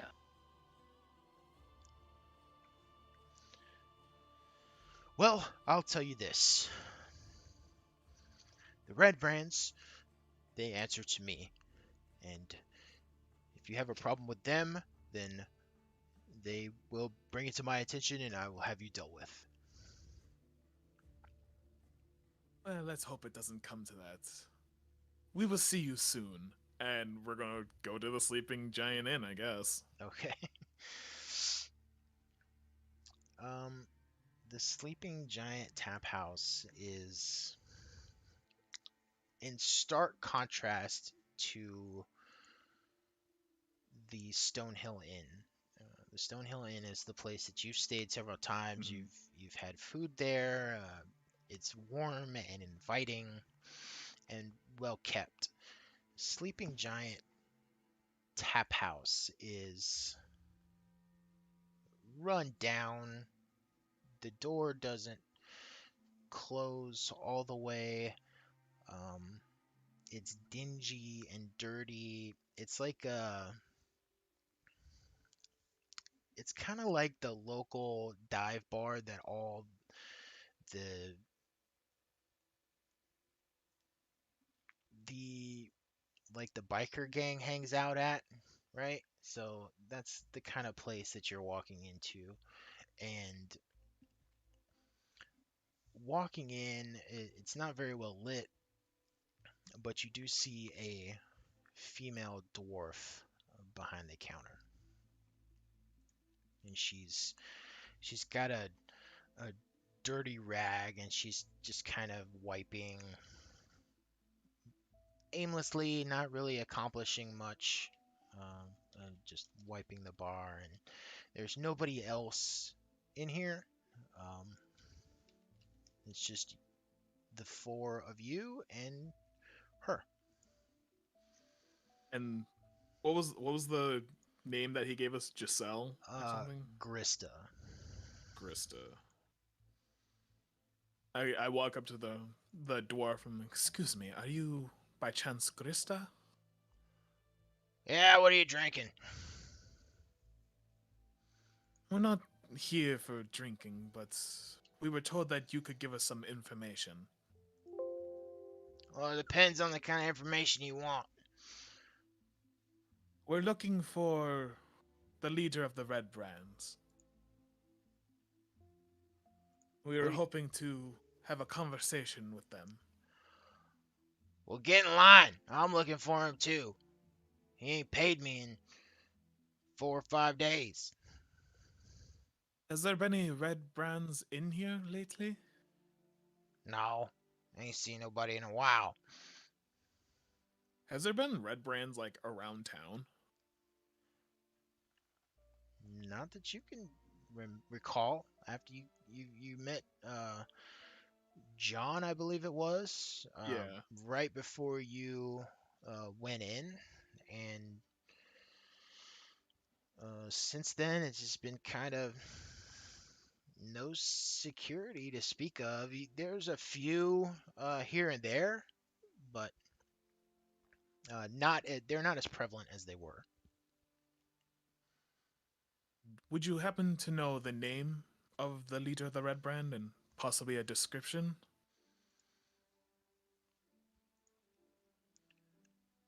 Well, I always got paid by Madge. I ain't ever really seen the leader, but that's who I dealt with. And like I said, ain't seen her in a few days. Okay, and thank you very much. We will, if we see them, we'll make sure that they know that they owe you some money. Hey, how about you toss me a few coins since you just walked up in here and didn't buy anything? Yeah, perhaps you should negotiate better and get payment before information. And I'll toss her a couple of copper, just 3 copper. All right, well, don't plan on coming back in here. Sick of this shit. All right, and we leave. Okay. Wow, that lady was kind of a bitch. All right, so then I think it's safe to assume that the Red Brands left because we dealt such a fatal blow to their organization, so they probably moved to somewhere else. So let's go look for the forge. To the forge! All right, so we go find Don John and all the other guys. Okay, so you know that um, Sildar and uh, you're not sure about Don John. Gundren seems to hang out around the Miners' Exchange. Sildar hangs around the Townmaster's Hall, so you can go to either one of them to try to figure out uh, where Don John is if you're looking for him. Don John's the only name I can keep remembering. That's the only one. So let's go to the Miners' Exchange and talk to. You said Sildar was there. Uh, that would be Gundren. Gundren is the Gundren. dwarf who is one of the prospectors looking for the mine as well. He had the map. You got his map back, and Yeah. so yeah, Gundren is. If you're looking for the mine, Gundren would be the one to talk to. Yeah. All right, let's go talk to Gundren. So you go to the Miners' Exchange in Phandalin, and you've been here before. This is where you met Halia Thornton, who's kind of running the exchange, and this is where people bring in their goods. They get weighed, measured, they get paid for various things that they bring. It's like the business center of Phandalin. Um, and you see Halia herself is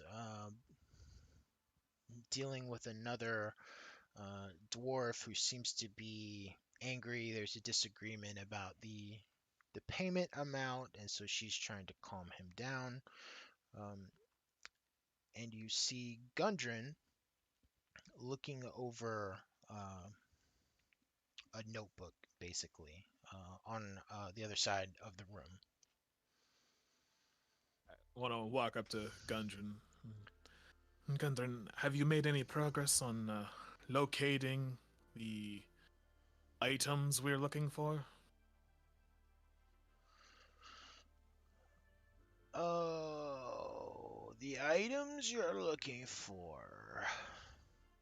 The our destination that we've been searching for? Oh, yeah, yeah. We brought the map back, and I think it all looks pretty good. We're working on getting the traveling group together now. Nothing's set in stone just yet. I'm still working on getting muscle, getting uh, animals, getting rations. Could be a pretty long journey, but still in progress. Still working on that. Is the will our journey take us past Thundertree? Oh no! And he pulls the map out for you, and because he has one as well, and he places it out. He says, "So the mine that we're going to visit is south of here, and Thundertree way up to the north, over by the loggers' camp." You said Loggers Camp. Yeah, I believe there's some supplies that need to be delivered up there. They uh they basically cut the wood down and have it shipped to us by way of the river or over to Neverwinter for some coin. I think How Harbin many Wester is trying to get in touch with his brother over there or something. how many days until we are ready to make our journey? Oh, I don't know that, lad. That could be a while. I'm thinking maybe another 10 day or so before we're ready for that. All right. Well, But don't you worry, we won't leave without you. As a matter of fact, we need you on this trip. So when we are ready, we'll let you know, and then we'll stand by for when you're ready.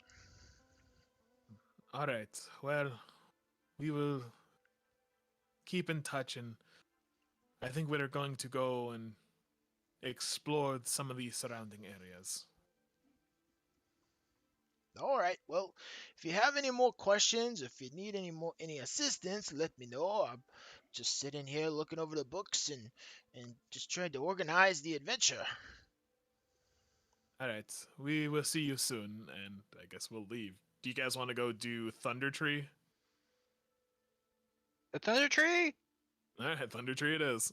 Because I figured if we finish that and come back before however long, we can go do the logging camp mission, and then just meet up with that group, assuming that they'd be along the way. We got like half a month or something. Yeah. And so, based on the map that he showed you, um, the mine is about 20 miles southeasterly direction of Phandalin. The loggers' camp 10, is about 50 miles to the north. And so, if you have your map, Elianis, the loggers' camp and Thundertree kind of sit along the the river that runs east to west from Neverwinter into the coast, deeper into the Neverwinter wood. Mhm. So it will be quite a journey to get to Thundertree or the loggers' camp. Um, but yeah, that seems to be what would be next on your list of things to do. You can always try to go to the mine yourself. I personally recommend against doing that, but you know, this is y'all's choice, whatever y'all want to do. I figure we get these side missions done, get some good loot, and then go on with the main mission. Yeah, it would also give you a chance to level up and be ready for whatever you might encounter. Oh yeah. Identify this axe I got. All right, let's So we need to get the supplies to go to the logging camp, correct? Uh, yes. The notice said that Barthen's Provisions has the supplies that you need. All right, and the logging camp is right around the same area with the Thundertree, right? Yes. Yep, same neighborhood as it were. All right, let's go to Barthen's Provisions and talk to those assholes. Okay, so walking into Barthen's Provisions, you see Ander and Thistle, the two young, I wouldn't say young, they're like early teen and preteen, Mm-hmm. kind of stocking shelves, and you see Elmar Barthen, the shop owner himself, at the counter. We've come to accept the supply quest for the logging camp. Oh, yeah, I know what you're talking about. I have everything ready here, and I've got an ox ready for you, and feel free to check the cart, make sure everything's there. Here's an inventory sheet, and he gives you this inventory sheet, and it's got contents of the crates that will be loaded onto the wagon. So you have foodstuffs such as dried meat, blocks of cheese, loaves of bread, several casks of ale, some flasks of oil. There are two heavy crates. All right, and I'm going to check it all. You're going to check it all. Make a perception check. Would it be perception or investigation? I'll give you investigation if you're looking for specifically for items that are missing. Okay, cool. Because I have. Does this even help? I have for detail. You can use a bonus action to make a perception check to spot a hidden creature, object. No, that really doesn't help. All right. I think my perception and my investigation are the same thing. Nope, my investigation is a +3 instead of a +2. All right, investigation. Just making sure everything's there. God damn it, that's an 8. Looks like it's all there. Nice. All right. Well, cool. And then does Barthen have any potions of healing for sale? And Bartham, unfortunately, does not sell potions of healing. Okay, so he just has like basic stuff. Mm-hmm. Yep. All right. Okay. Does anyone need anything? Well, might I make a suggestion to you?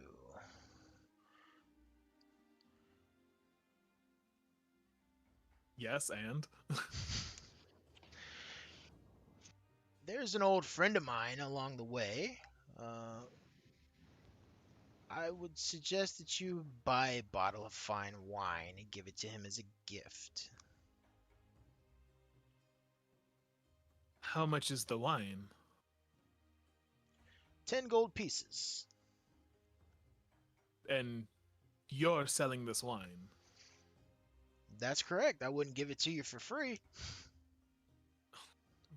All right, insight check. What the fuck is this? Is he just trying to make a sale? Motherfucker, that's a 5. I don't know shit. Well, it's cocked. Yeah, he Oh, wait. Hold on, because I have a thing for. Oh, where the hell is it? Ear for deceit. Whenever you make an insight check to determine whether a creature is lying, treat a roll of 7 or lower on the d20 as an 8. So I have a 10. That's a 10 for insight. 10. Okay. I'm gonna send you a message.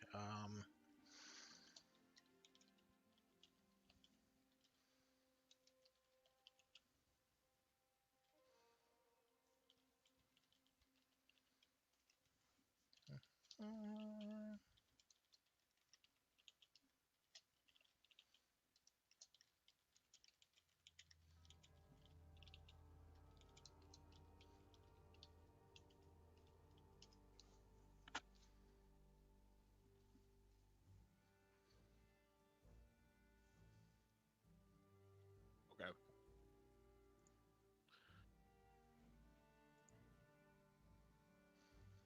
All right.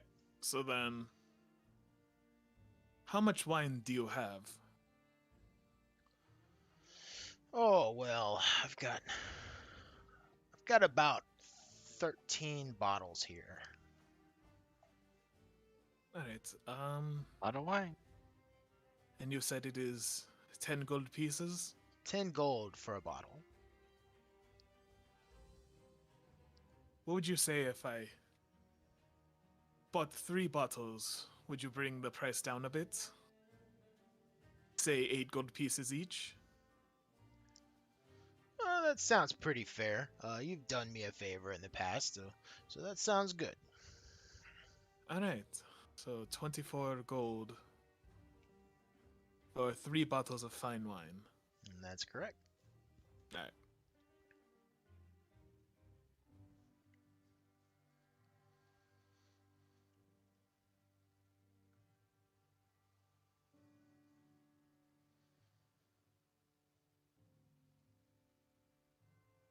I don't think wine is a thing for Yeah, inventory. yeah, I don't know. You may have to just write it in. Yeah, I'll just make a custom item.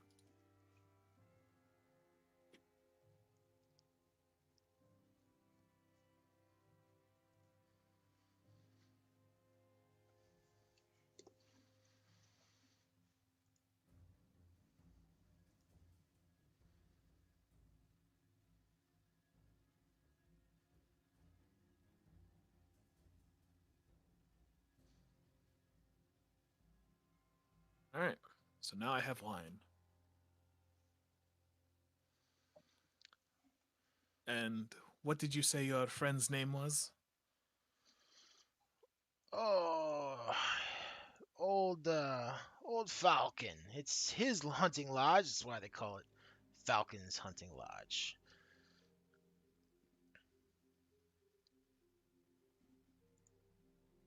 And this is on the road to the camp? Yeah, it's on the way. All right. I guess we would be on our way then. Uh, Ander, Thistle, get these 2 crates loaded onto the cart. Uh, and he kind of walks you all outside as Ander and Thistle load the large crates on this cart. It's a 2-wheeled cart, and there's an ox sitting at the front. He says, he elbows you, Elianis. He says, the ox's name is Vincent. I'll expect to see him and the cart returned. Thanks. She just glares. She hates these guys. Like, we will do our best to bring everything back in one piece. All right, and we're off. All right, you're off. So if you're traveling, It's like early morning, isn't it? Like, because it's we basically. it's about, yeah, I'd say it's about midday at this point. You rested at the lighthouse, and then you had a dragon encounter, and you got here. It's about midday by the time you're heading back out again. Um, you can make the journey in about 2 days. In which direction are you going towards first? Are you going directly to the loggers camp? Are you going to Falcon's Hunting Lodge first? Or are you going to Thundertree? They're all equally far away. It's just a matter of the path that you take. I say we go to Falcon's Lodge. Okay. And to clarify that a little bit, it's like these 3 destinations are um, three ends of a fork, right? So you'll come up and you'll split off at some point to go either towards one or the other or the third, but they're all, like I said, an equal distance away from where you currently are. All right. Before we leave, because I'm hurt. I think Cam, you're hurt too, right? We just take a short rest. Yeah, why not? We're still in town, right? Yeah. All right. So short rest.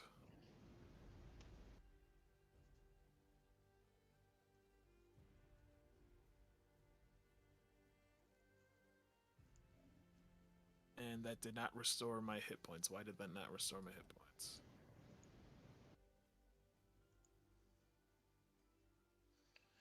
I think don't you roll a hit die or something for that? It's. I mean, there's a thing here to actually roll it for you. I don't know. Hold on. I might just have to do it manually. Yeah, okay. So 2d8.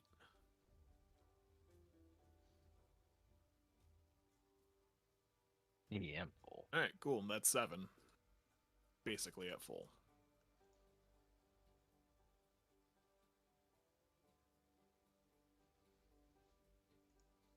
All right. And we're off to Falcon's Lodge. Okay. From looking at the map and such, it looks like it's gonna take you about 2 days to get there. Who has the highest survival modifier in the group? I have a 0. I have +5.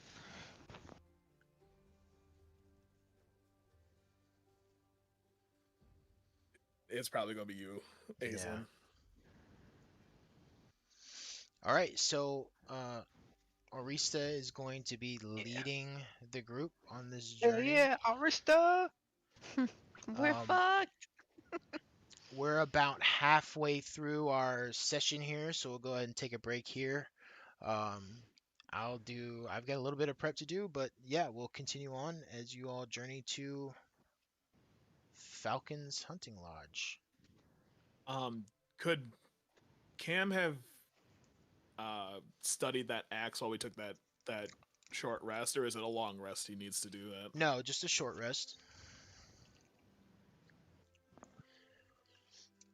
Assuming that you had done that, you have in your hands a +1 greatsword.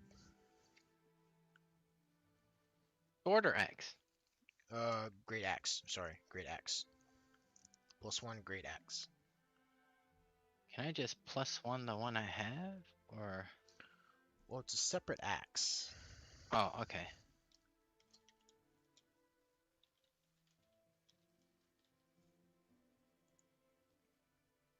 And with the +1 modifier, I don't think it's here. I might have to create it. Let me see if I can find it.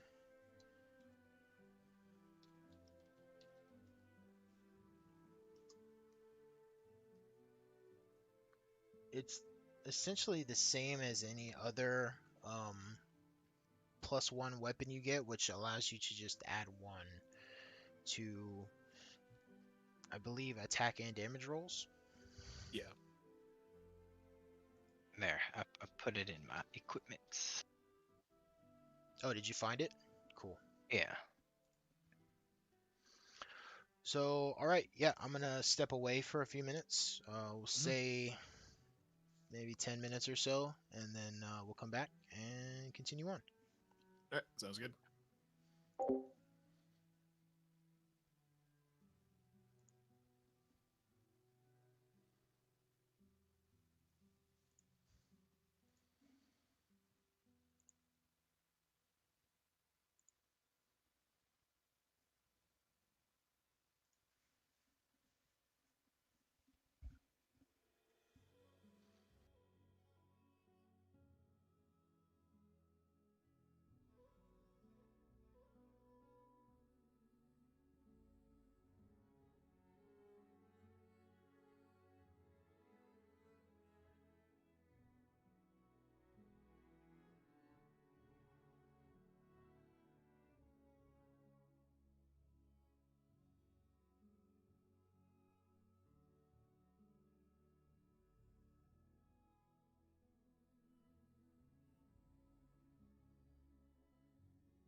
I'm back. Yep, I'm here. Sweet. I'm here. Everybody's here. Hell yeah. All right, let me just pull up as we travel.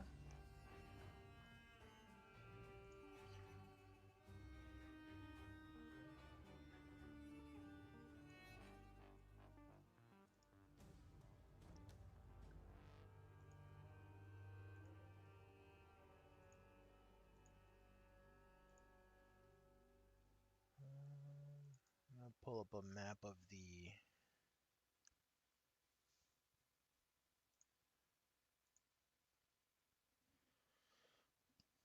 of the coast here.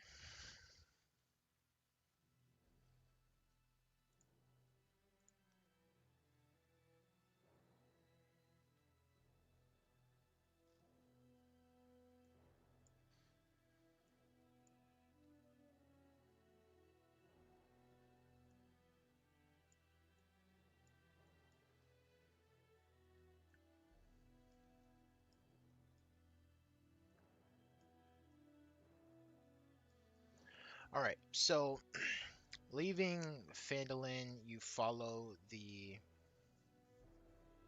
road north. You come to the crossing that is the Tribord Trail, and you have a couple of different options as far as the path that you want to take. The most direct path would be through the woods, which Orisa you would be able to navigate very easily. You could also try to go um, stay on the outside edge of the woods, um, curling around to the left. You would probably hit Thundertree first. Um,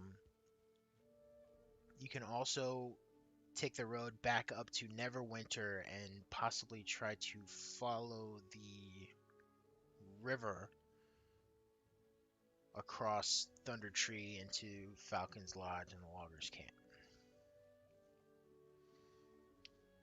So regardless, we'll probably hit Thundertree first. That is if you try to stay outside of the woods, but you can very easily enter the woods and make a direct path to uh, Falcon's Lodge.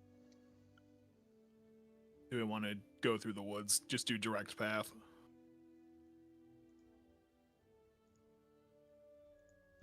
I'm down. All right, yeah, we'll do Yeah, that then. yeah. Lead us, Arista. All right, so Arista, make for me a survival check.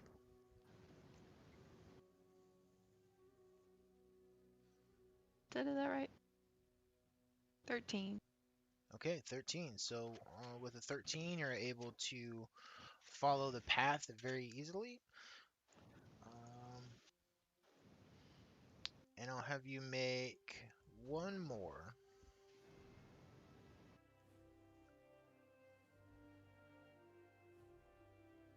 Nice.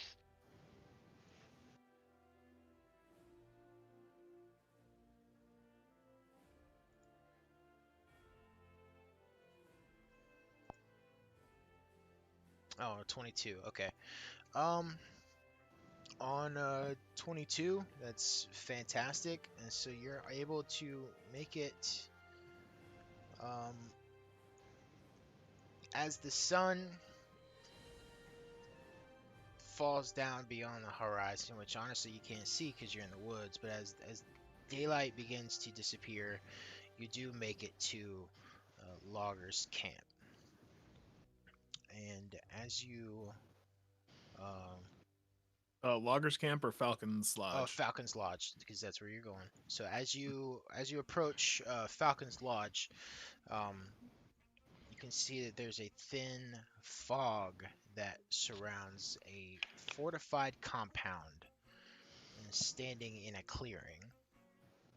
There's a 10-foot high log palisade that surrounds the compound, whose main building is a two-story stone and wood affair with a high-pitched roof, gables, window shutters, and a stone chimney. Attached to the main building is a blocky tower of gray stone, its high roof lined with battlements. Other structures include a two-story stable house and a gatehouse whose flat roof is enclosed by iron railings. A stone bridge spans the river, uh, which ends before an oaken door set into the gatehouse's outer wall. Mounted next to the door is a bell with a short rope hanging from its clapper. Go up and ring the bell. Okay, ringing the bell. There is a uh, there is a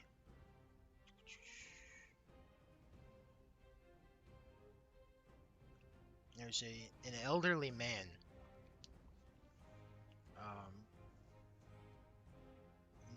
makes his way over to take a look at you. Who is it? We are travelers that were sent by Barthen on a mission and told us to stop by and give you a gift. Oh, Barthen. Is it the gift? Is it wine?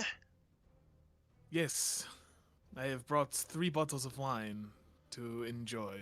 Oh, amazing. And he uh, slides back this heavy wooden bar that secures the door, and he lets you in. And we pull the card in and Uh, grab the wine. he looks over at a young boy who has this short brown hair and freckles across his cheeks, and he says, "Pell, take a look at uh, this donkey for these fine gentlemen and gentle ladies, and take them over to the stable." And the elderly man begins leading you to uh, a guest house area. He's like, "You can stay here for the time being." Oh, this is much appreciated. Thank you. And I hand him the wine. "Oh yes, Master Falcon would be very happy to see this. I will take it to him right away." You give him all 3 bottles, or just one, or just 2? I'll give him the 2 bottles and we'll keep the one. Okay. So he takes the 2 bottles from you, and he says, "You can store your items and your gear here, and then we can go to the dining hall."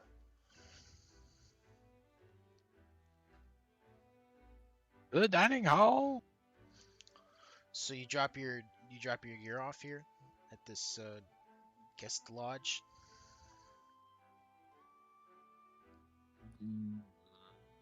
Yes. Except I'm still wearing my gauntlets. Yes, I never relinquish my axe. You're just talking just our like stuff, not our weapons and everything like that, right? Whatever you want to drop off, or not drop off. Oh, I'm just keeping everything with me then. This is I mean, all I got is an apron and an axe. So it's not... As adventurers, you carry a lot, and so he's giving you this opportunity to take a load off and store some things. It's kind of like dropping your suitcase off at the hotel room. This is that.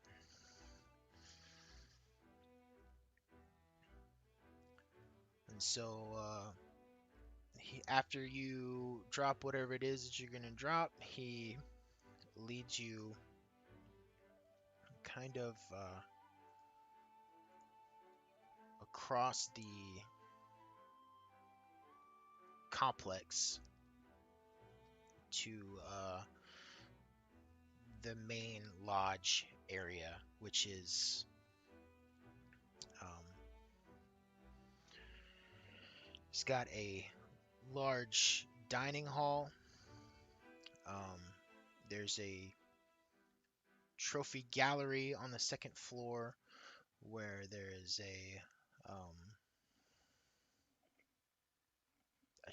two iron chandeliers hanging up from high rafters and some large hunting trophies, various elk, moose, even smaller animals, rabbits and squirrels, all have been preserved and put out for display. And you sit here in this dining hall, and the old man looks at you and says, I'll go fetch Master Falcon. It'll be just a moment. And he leaves.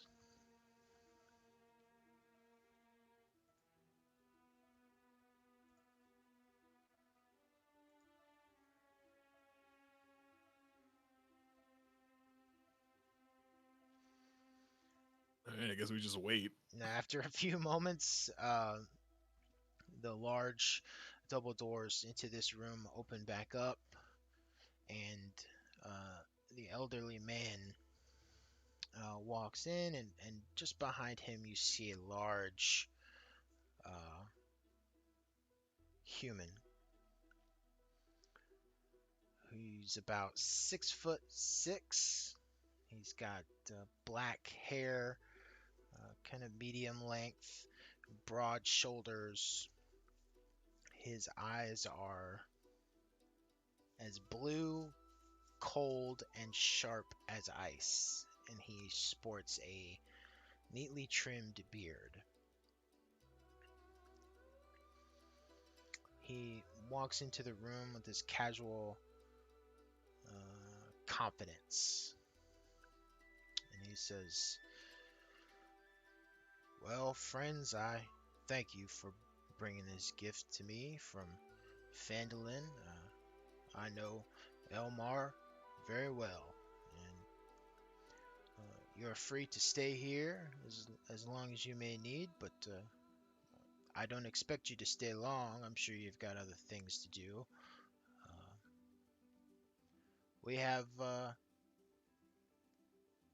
not many visitors this time of the year, so the guest house is yours. Your hospitality is much appreciated. We will set off in the morning. We have other business to attend to, but Barthen had told us to stop by and drop these off. Well, that's just fine, I'd say. And oh, what direction might you be heading in the morning?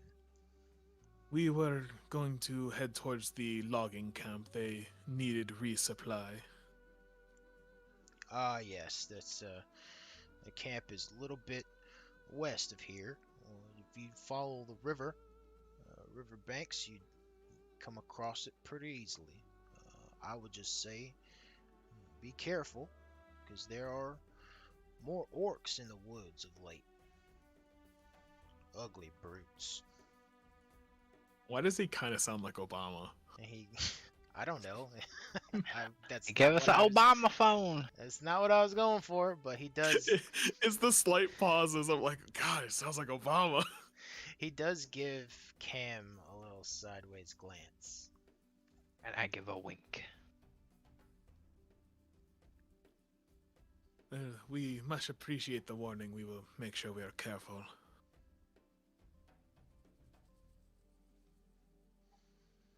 Yep, I definitely suggest that.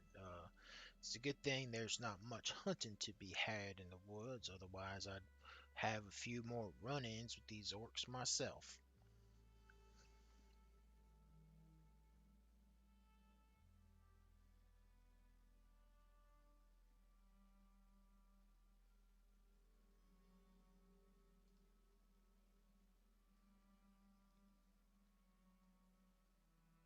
Well, if there's nothing else, I'll leave you to your privacy. Corwin here can show you back to your guest rooms. Thank you. And I guess we head back. Okay, head back to the guest rooms.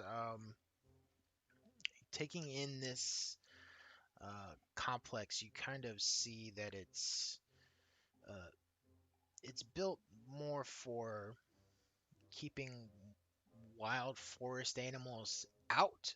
It's not really built for holding off armies. It's not a fortress or anything. It's just it's got large fences to keep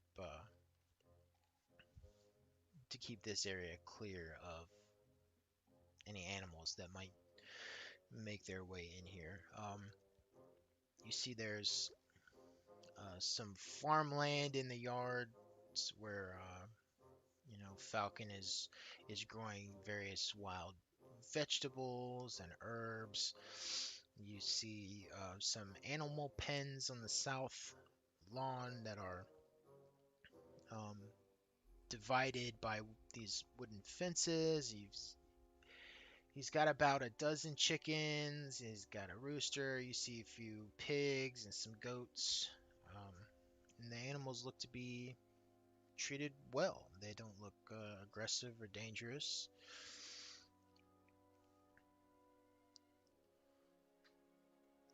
Good. Corwin, the elderly man, leads you to the guest house, and kind of on his way, he's lighting oil lanterns that hang from these hooks on the walls.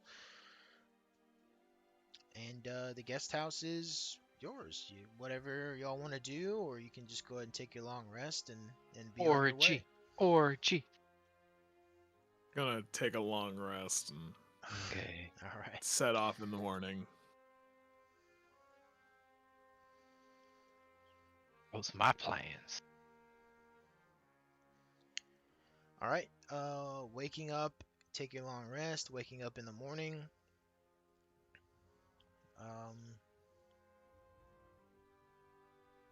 What do you do? Gonna check to make sure everything's still there from the cart. Okay. Make a perception check. I hate Wow. this game. Looks like everything's there still. Where'd your Yep, cat everything's go? there. Look at your cat. He's sleeping right now. What was the roll?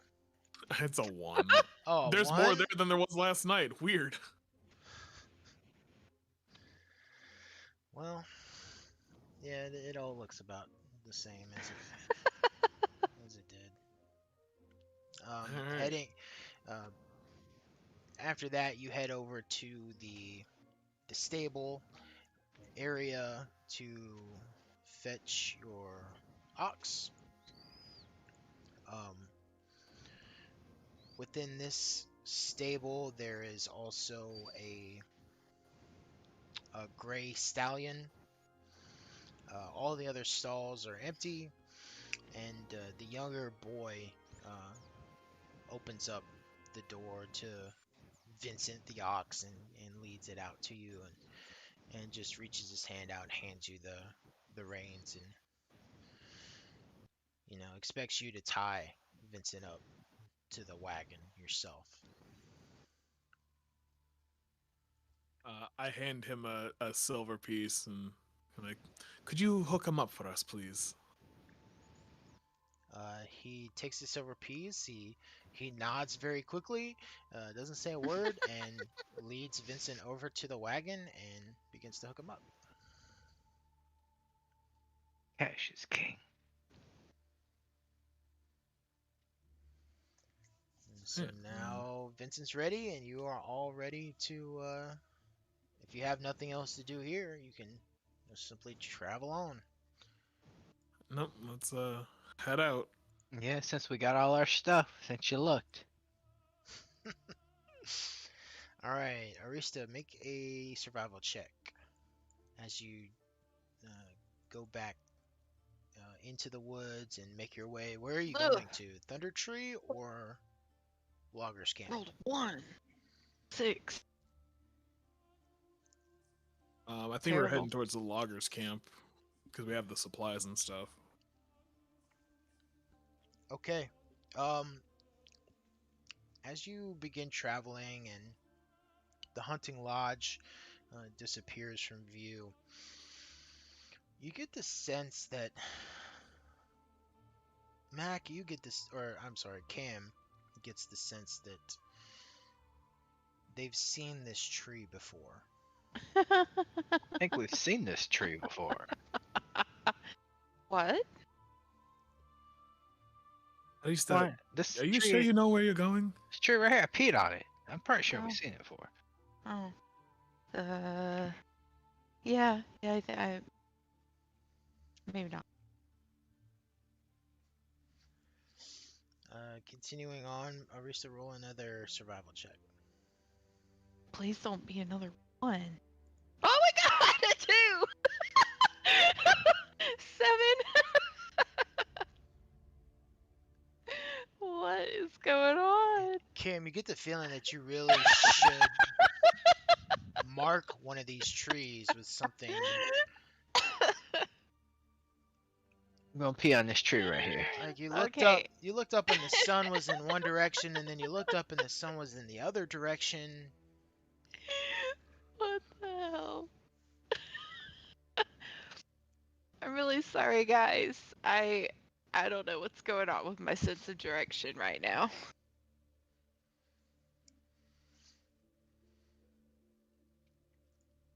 Arista, roll another survival check. Oh my Somehow God. this is how we die. We just keep going in circles. till we Okay, start here we enough. go. 21. There we go. Finally, something. Cam, it's been a while since you've seen that tree. So all seems to be going okay. Been a while since I've seen the same tree. I don't smell my piss no more. Wow. You do come to a clearing in the woods. And about 60 feet ahead of you, there's a wild boar standing in the clearing. The boar glares at you suspiciously. I think that boar is glaring at us suspiciously. Mm.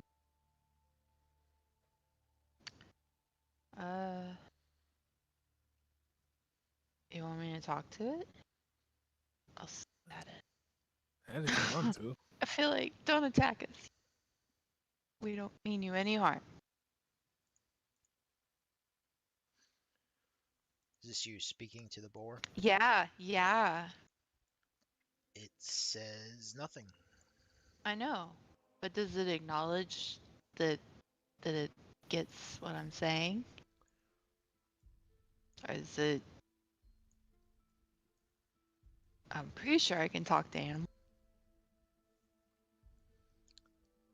It doesn't respond.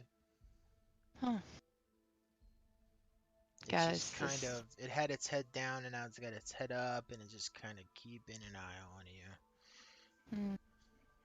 Maybe if just we... go around it. Yeah.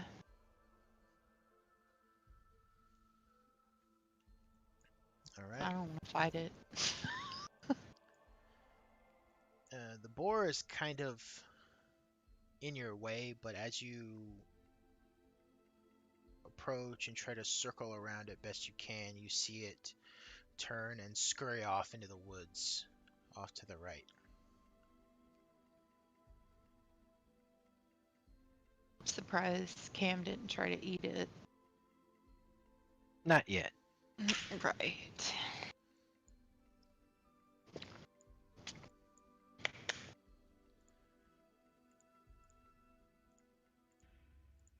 All right. Continuing on, Arista, make another survival check. God, I need your cat to come roll for me. I got another 1. It's a 6. Somehow we're back at the hunting lodge. No. You- Maybe. You Going come around that board got across us confused. you come across a clearing in the woods, Is it the same clearing? and about 60 feet ahead of you is nothing. It's just an empty clearing. Oh, You do see some board tracks going off to the left. guys, I'm sorry. I think I got confused again. Sorry. The whole time we're traveling, can I try and make an invisibility potion? Sure. Can you do that while you're walking? I was thinking more of me just like sitting on top of the crates because we've gotten lost so many times. I might as well do something productive because I'm not good at nature stuff. Okay, sure. I Would this really don't- be an Arcana roll? I think we had talked about this. Yeah, I have like half proficiency with the Yeah. alchemist supplies.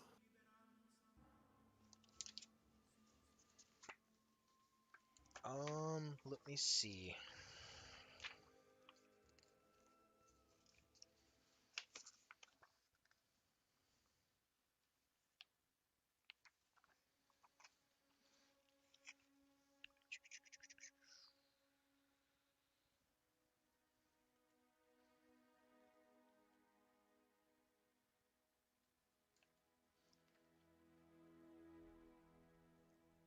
Yeah, let's make it an Arcana check.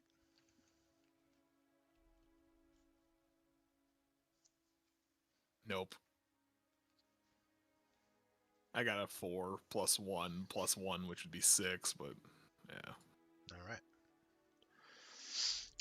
Arista, make another survival check. God, come on. Starting to get hungry. Where'd that 22. boar at? Oh yeah, nice. 22. Awesome.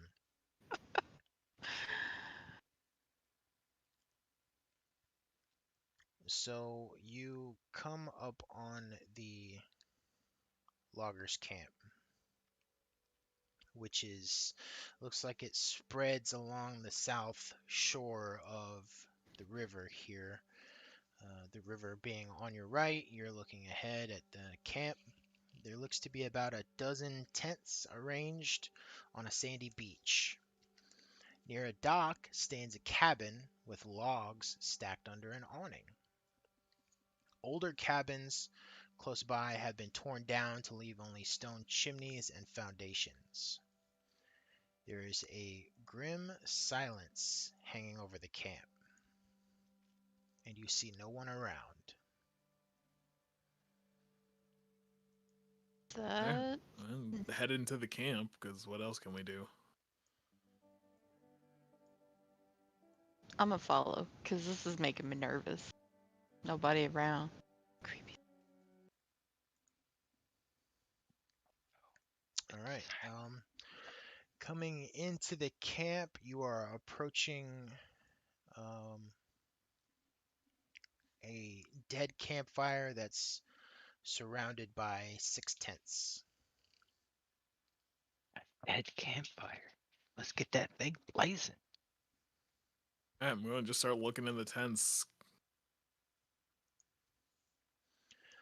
Okay, looking in the tents, you see each tent has a bedroll and a mess kit. The tents and bedrolls look like they've been partially dissolved by some kind of acid Oh spray. Oh god. no. There are footprints and strange marks in the sand. Somebody make an investigation check. I got a +3. Plus 0 here. Same. Do I have anything?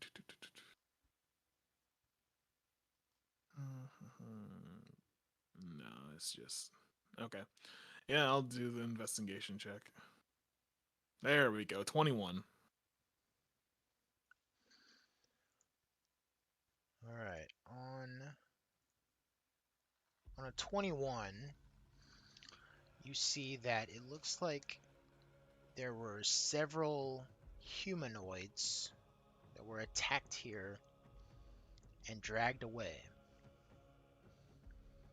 It looks like they were killed and dragged down into the sand by burrowing monsters. Alrighty then. Could this be tremors? What it It's- sounds like. Uh, All right, I want to go and investigate. You said there was like a little log cabin. Yes, there is there's an old cabin that's been broken down, and there's another building here further beyond this campsite. All right, let's check out the broken down cabin first. Is there anything? Is there anyone in there? Anything that we can see? Okay, so passing this north camp and going in between, there's a southern camp as well. Going in between the two of those, you approach this building that has been reduced to rubble. All that remains here is a ruined fireplace whose chimney has mostly collapsed, and it looks like it's all set upon a stone foundation. All right. I guess we go check out the other building, or the other cabin. Onward. Yeah, so straight ahead is another cabin. Like I said, there's a southern camp that's kind of behind you now. Um, one second here.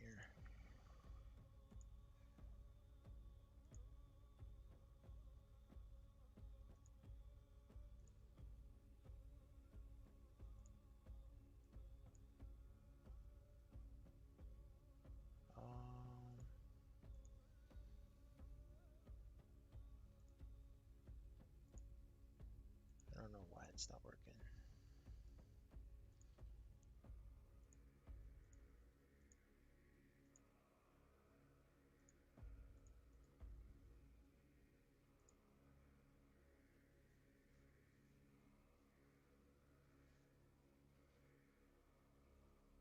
One second, I'm trying to get the map set up here.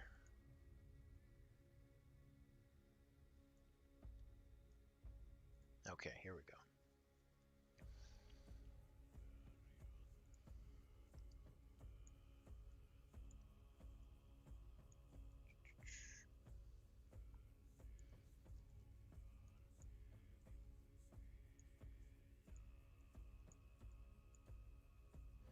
Alright, sorry about that.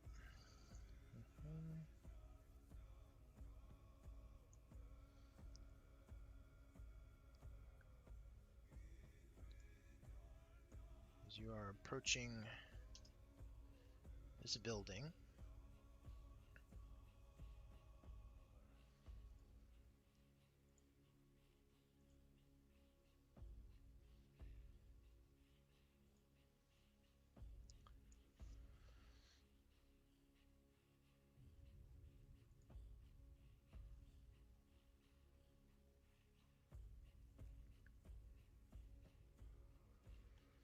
All right, is that a door next to the awning? uh, yes. I'm gonna go up to the door and see if it's locked.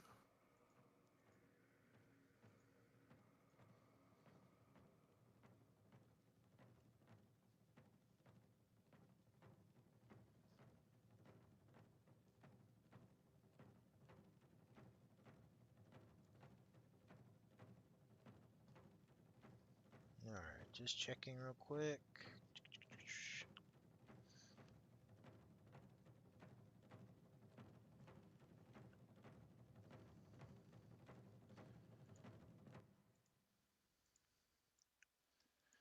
The door is not locked, and it opens.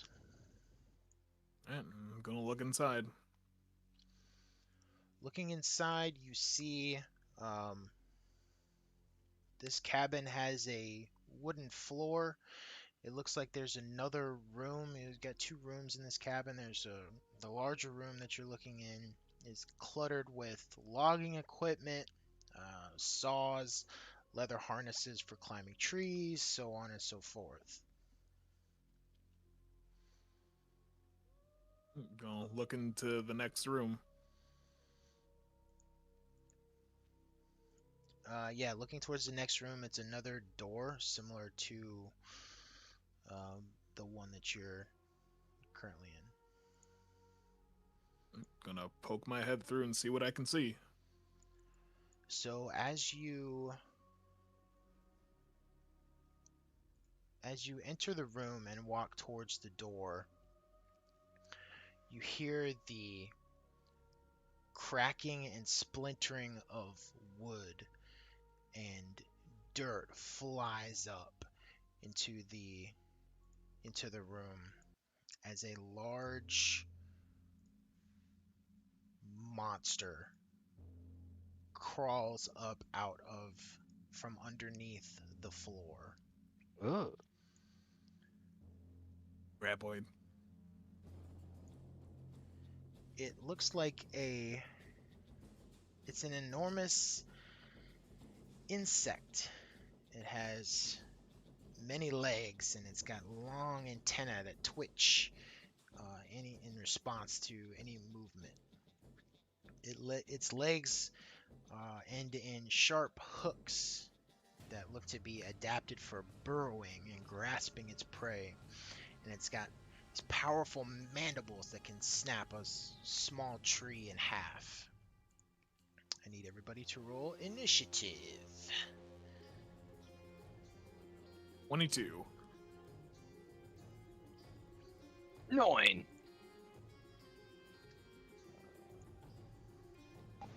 4? Nice. Right? My rolls today.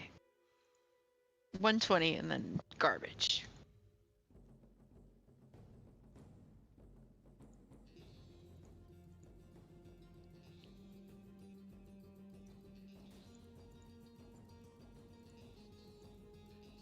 All right, 1 second here.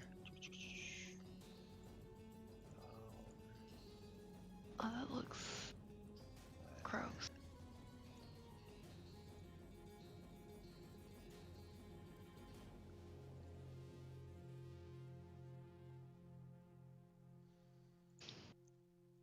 All right, what were the initiatives again? 22. 22, 9, 4. 4. Oh goodness. Yeah.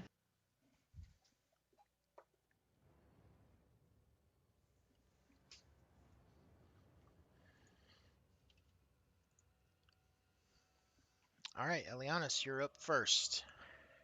Right, am I within melee range of him? He kind of came up out of the floor and knocked you back a little bit. Um, but I would say yes. All three of you actually are in range. Okay. Then I am going to...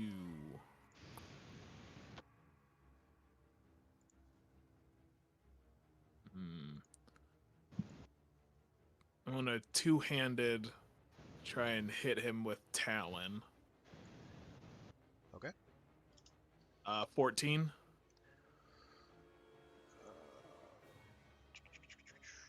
14 is its armor class. Sweet. And that is 6 damage. Okay. And then I'm going to bonus action disengage. And I'm going to back up towards the other end of the room, but I still want line of sight on him. Okay. And that will be my turn.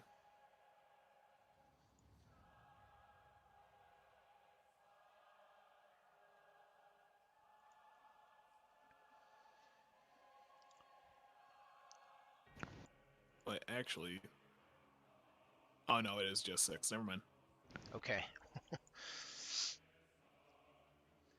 You hear from the doorway that you are approaching. No, don't move. They respond to movement on the ground. It really is Tremors. All right, so this monster.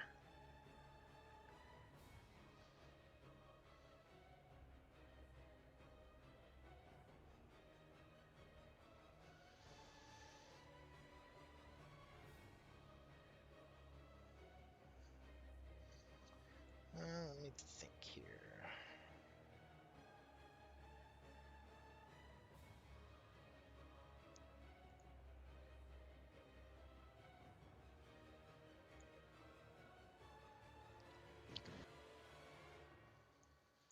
All right, it's going to.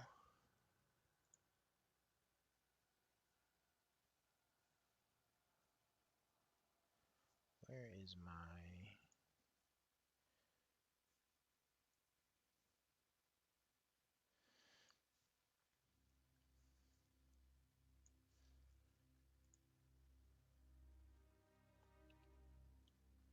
Oh, actually, when that happened, was he?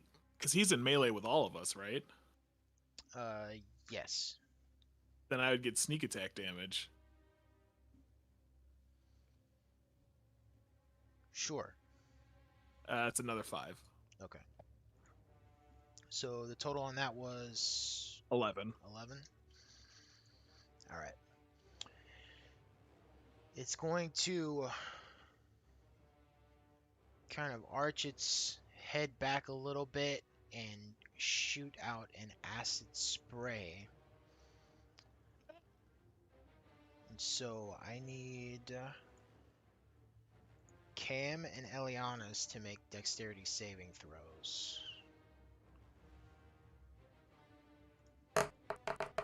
Why 9? You take Or 16 acid damage. Cam, you take 16 acid damage.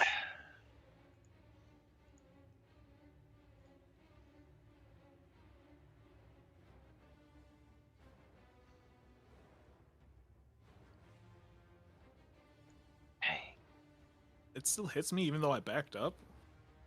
Yeah, so the acid spray, it shoots across straight out in a line and hits you and splashes onto the wall behind you. Looks like it's about a 5 foot wide spray. Okay. That's it for its turn. Kim. hmm. Wish it seems like a boss. So I'm gonna rage it.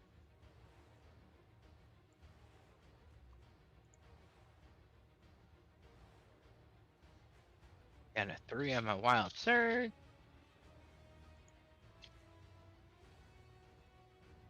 Oh, I'm pulling out the flumph again. I was about to say you've done this one before. Yeah, so it'll be behind. It'll be behind the tremor. Okay.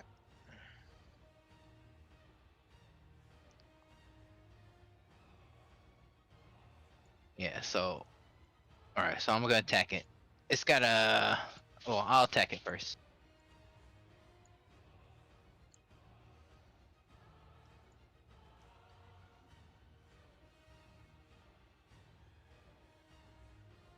Oh, that's a 10 hit. 10 does not hit. Okay. Well, do a dex saving throw. DC is 14.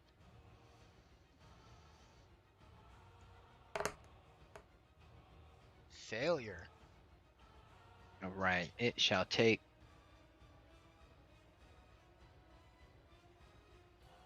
1d6 force damage.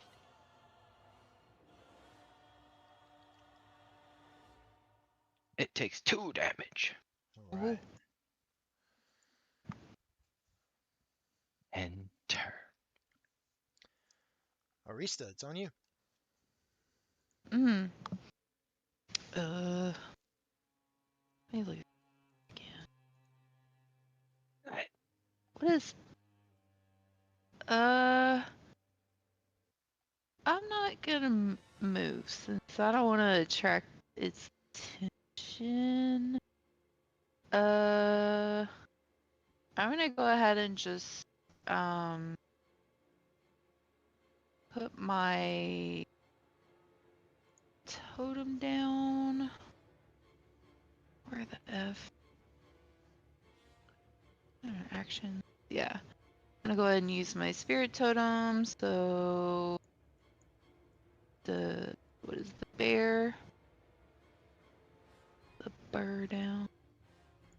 So then everyone can get their see, is it 8? It'd be 8 extra little hit points. Oh, you're putting the bear out? Okay. Yeah, I'm gonna put the bear out. You can just drop it anywhere in that room. And I don't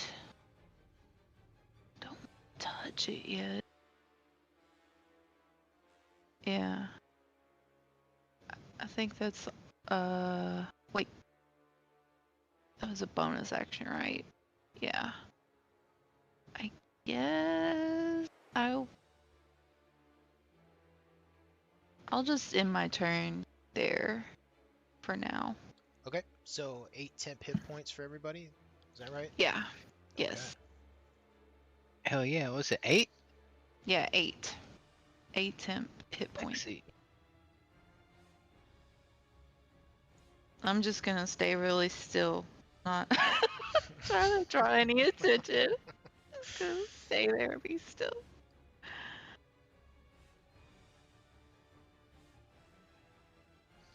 All right, Elianis, your turn. Alright, I'm going to try and shoot it with my short bow.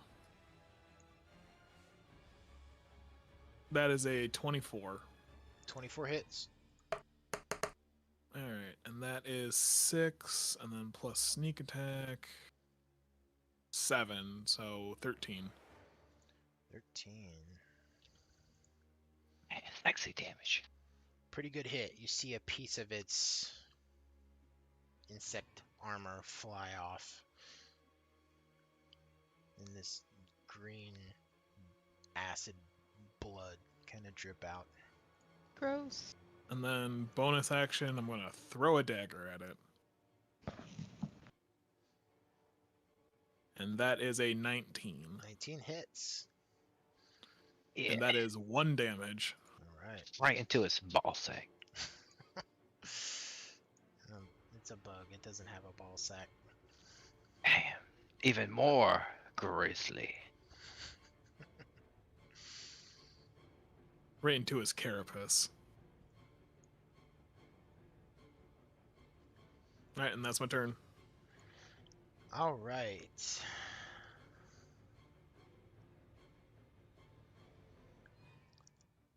Looking at Cam, it's going to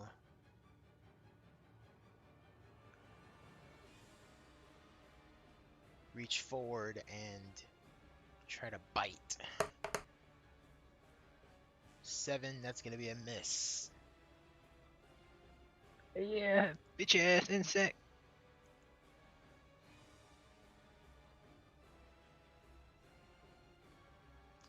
And that's it. Cam, it's on you. Alrighty. It's got a little flume popping up behind it again. Okay. Alright. So it makes another save. Not yet, not till the end of my turn. Okay. 18 to hit. 18 hits. Oh, 8 damage. Ooh, yeah, it's looking rough. It's you taking out a few legs, I think. Yeah. Now it's got to do the save. Okay. Dex save. Oh, natural 1. Ooh, okay. 2 force damage. All right.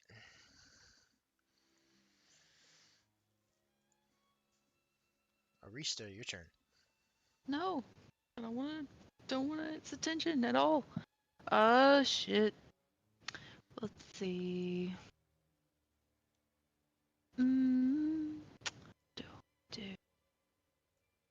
I guess.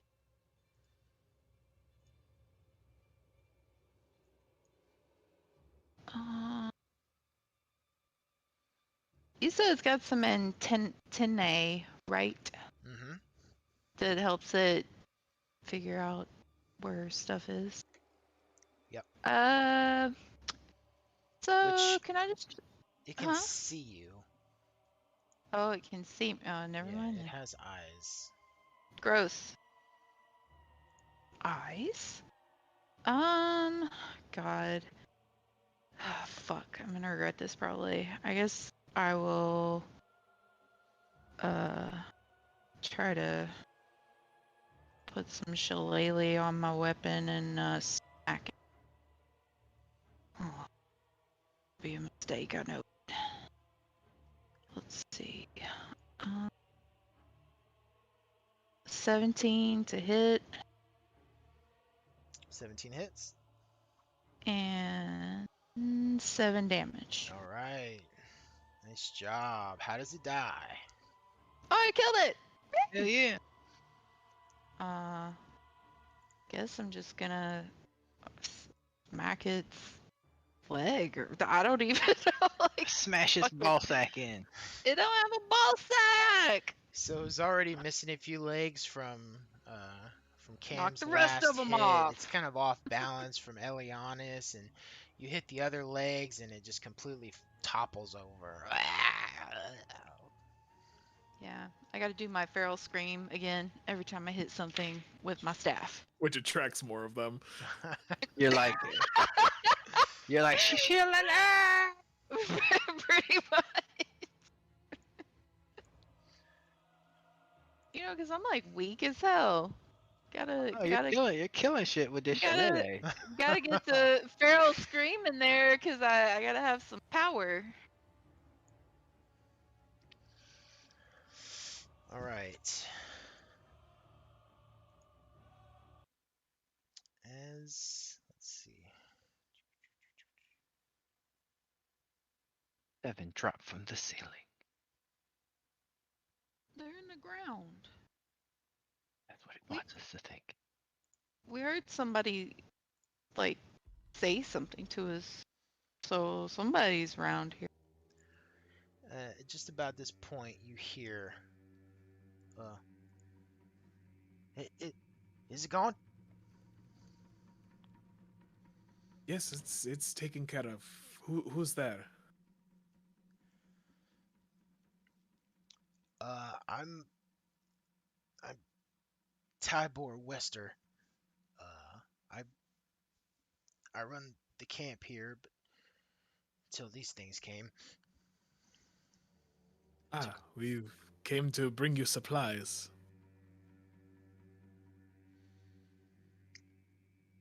Uh, that's fantastic. Yeah, I'll just drop him off and see ya. Cool. Can you sign this?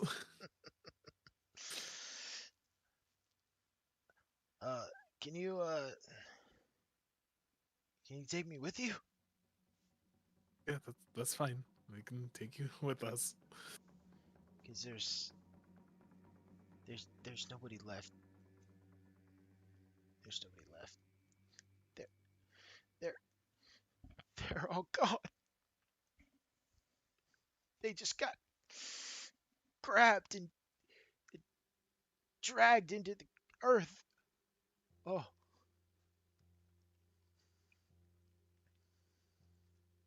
Were there more than one of those things? Were there there were several? there were so many. We, everywhere you turned, they were coming up out of the ground.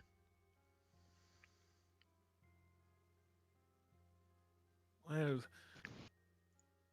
hmm, um, Must be a nest somewhere. if one of those is pretty tough, I don't want to mess with a whole nest of them. Perhaps it'd be best if we all left together. But what treasures do they have? Treasure's not worth anything if we're dead. Or is it? No, it's not worth anything if we're dead. So we should probably leave. Is there anything of value worth taking before we head out? Uh, I I did find this. Here, I'll give it to you. And you hear a large. It sounds like a desk being slid out of the way. And he opens the door, and he walks out, and he looks. He's just a medium human, kind of nondescript. He's got a very strong farmer's tan, but he hands you a stone. It's flat. It's gray and black coloration, and it looks like it's inscribed with an unknown arcane symbol. Yeah, as he hands it to you, it feels cool to the touch. All right. Is there anything you need? Any important documents before we leave? He says, no. Once this place is safe, I can come back and grab anything I need. We should probably take these supplies with us. They're not needed here. All right. What is the? Is Thundertree pretty close to here? Yeah, it's about 10 or 20 miles to the west of here. And then how far away is Falcon's Lodge? Is it about the same? Yeah, you're splitting the difference between Thundertree and Falcon's Lodge. Okay. All right. Let's head towards Thundertree and regroup in a safer area.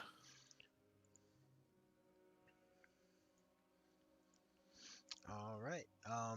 And I will say that handling this stone, it is seems magical. All right. This river stone that he gave you. On the way to Thundertree, can we basically take a short rest on the cart? Sure. All right. Cool, because that acid spray fucked me up. Yup.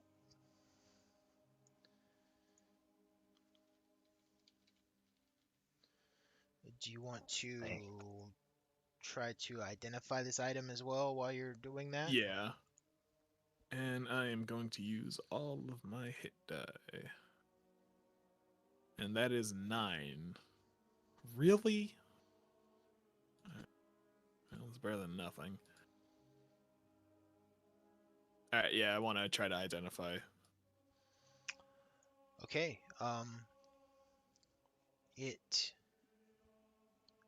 I think I'm doing this right. So this item.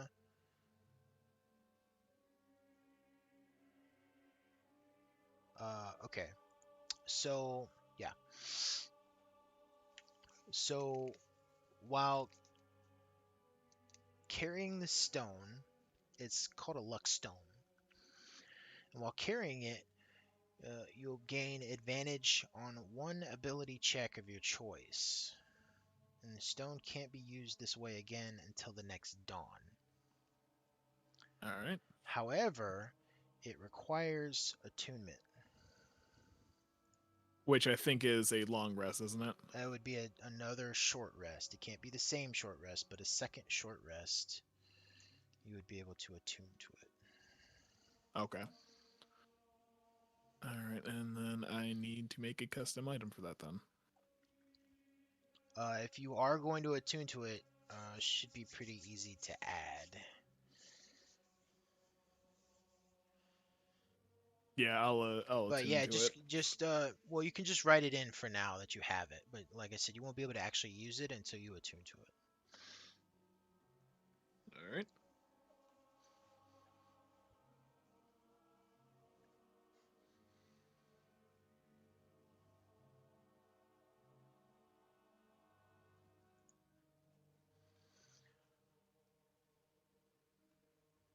Oh, there is one in there. Alright, cool. And that is in my backpack. Okay. So y'all are headed to now Thundertree, correct? Yeah. All right. Getting all kinds of stuff done.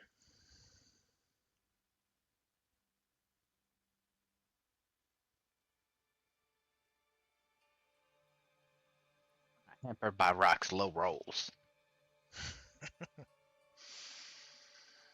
All right. Told him he lost both legs and now I'm carrying him on my back. What I will say that is that we'll probably go ahead and stop here. However, having gotten through both the loggers camp and the Tower of Storms, you all are gonna get 4th level, Sweet. so we can. Why'd you make me jizz my pants?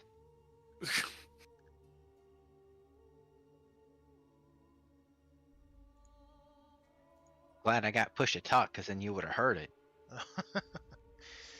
So yeah, we can do Thundertree next. Hopefully, y'all have been thinking about what you want to do for 4th level. Mhm. Not at all. Shit.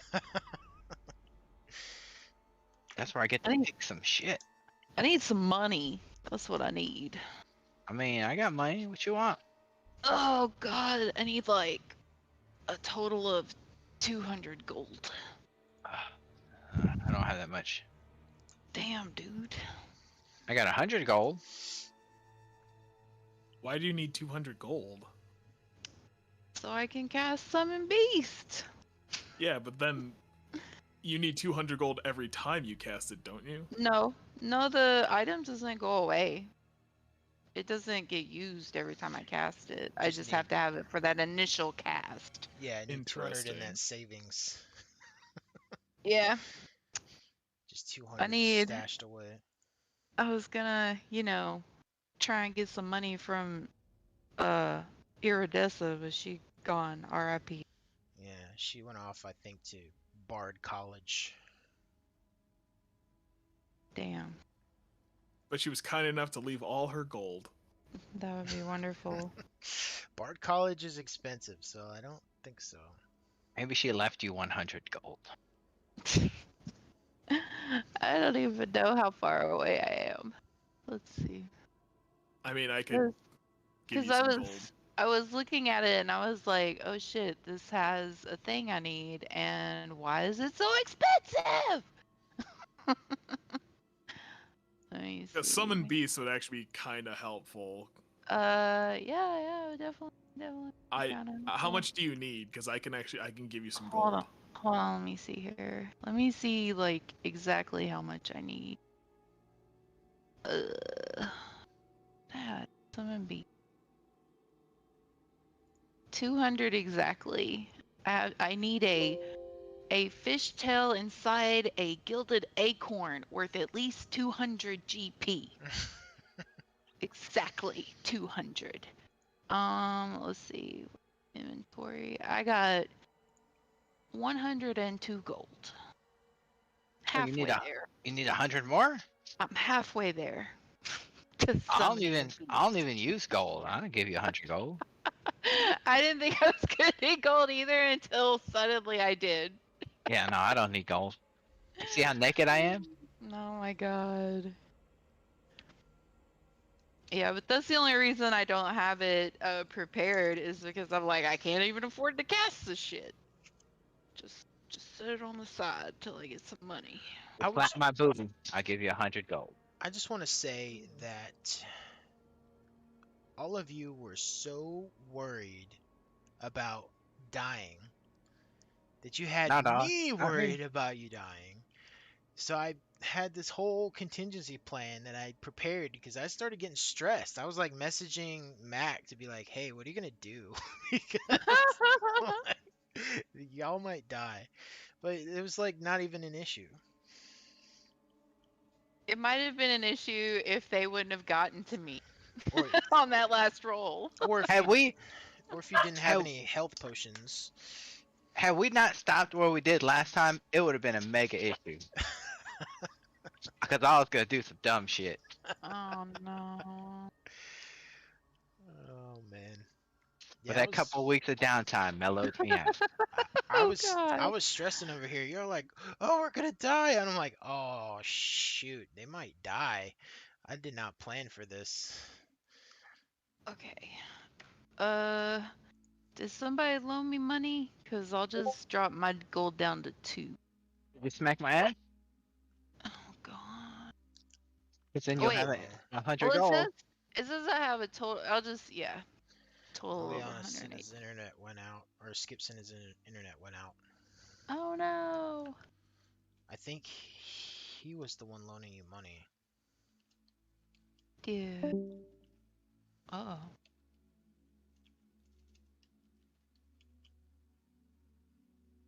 Cause if I have enough gold, I'll totally prepare it. And Yeah, use it. you can just message him, I guess, to make sure. Or I thought wasn't Cam giving you money?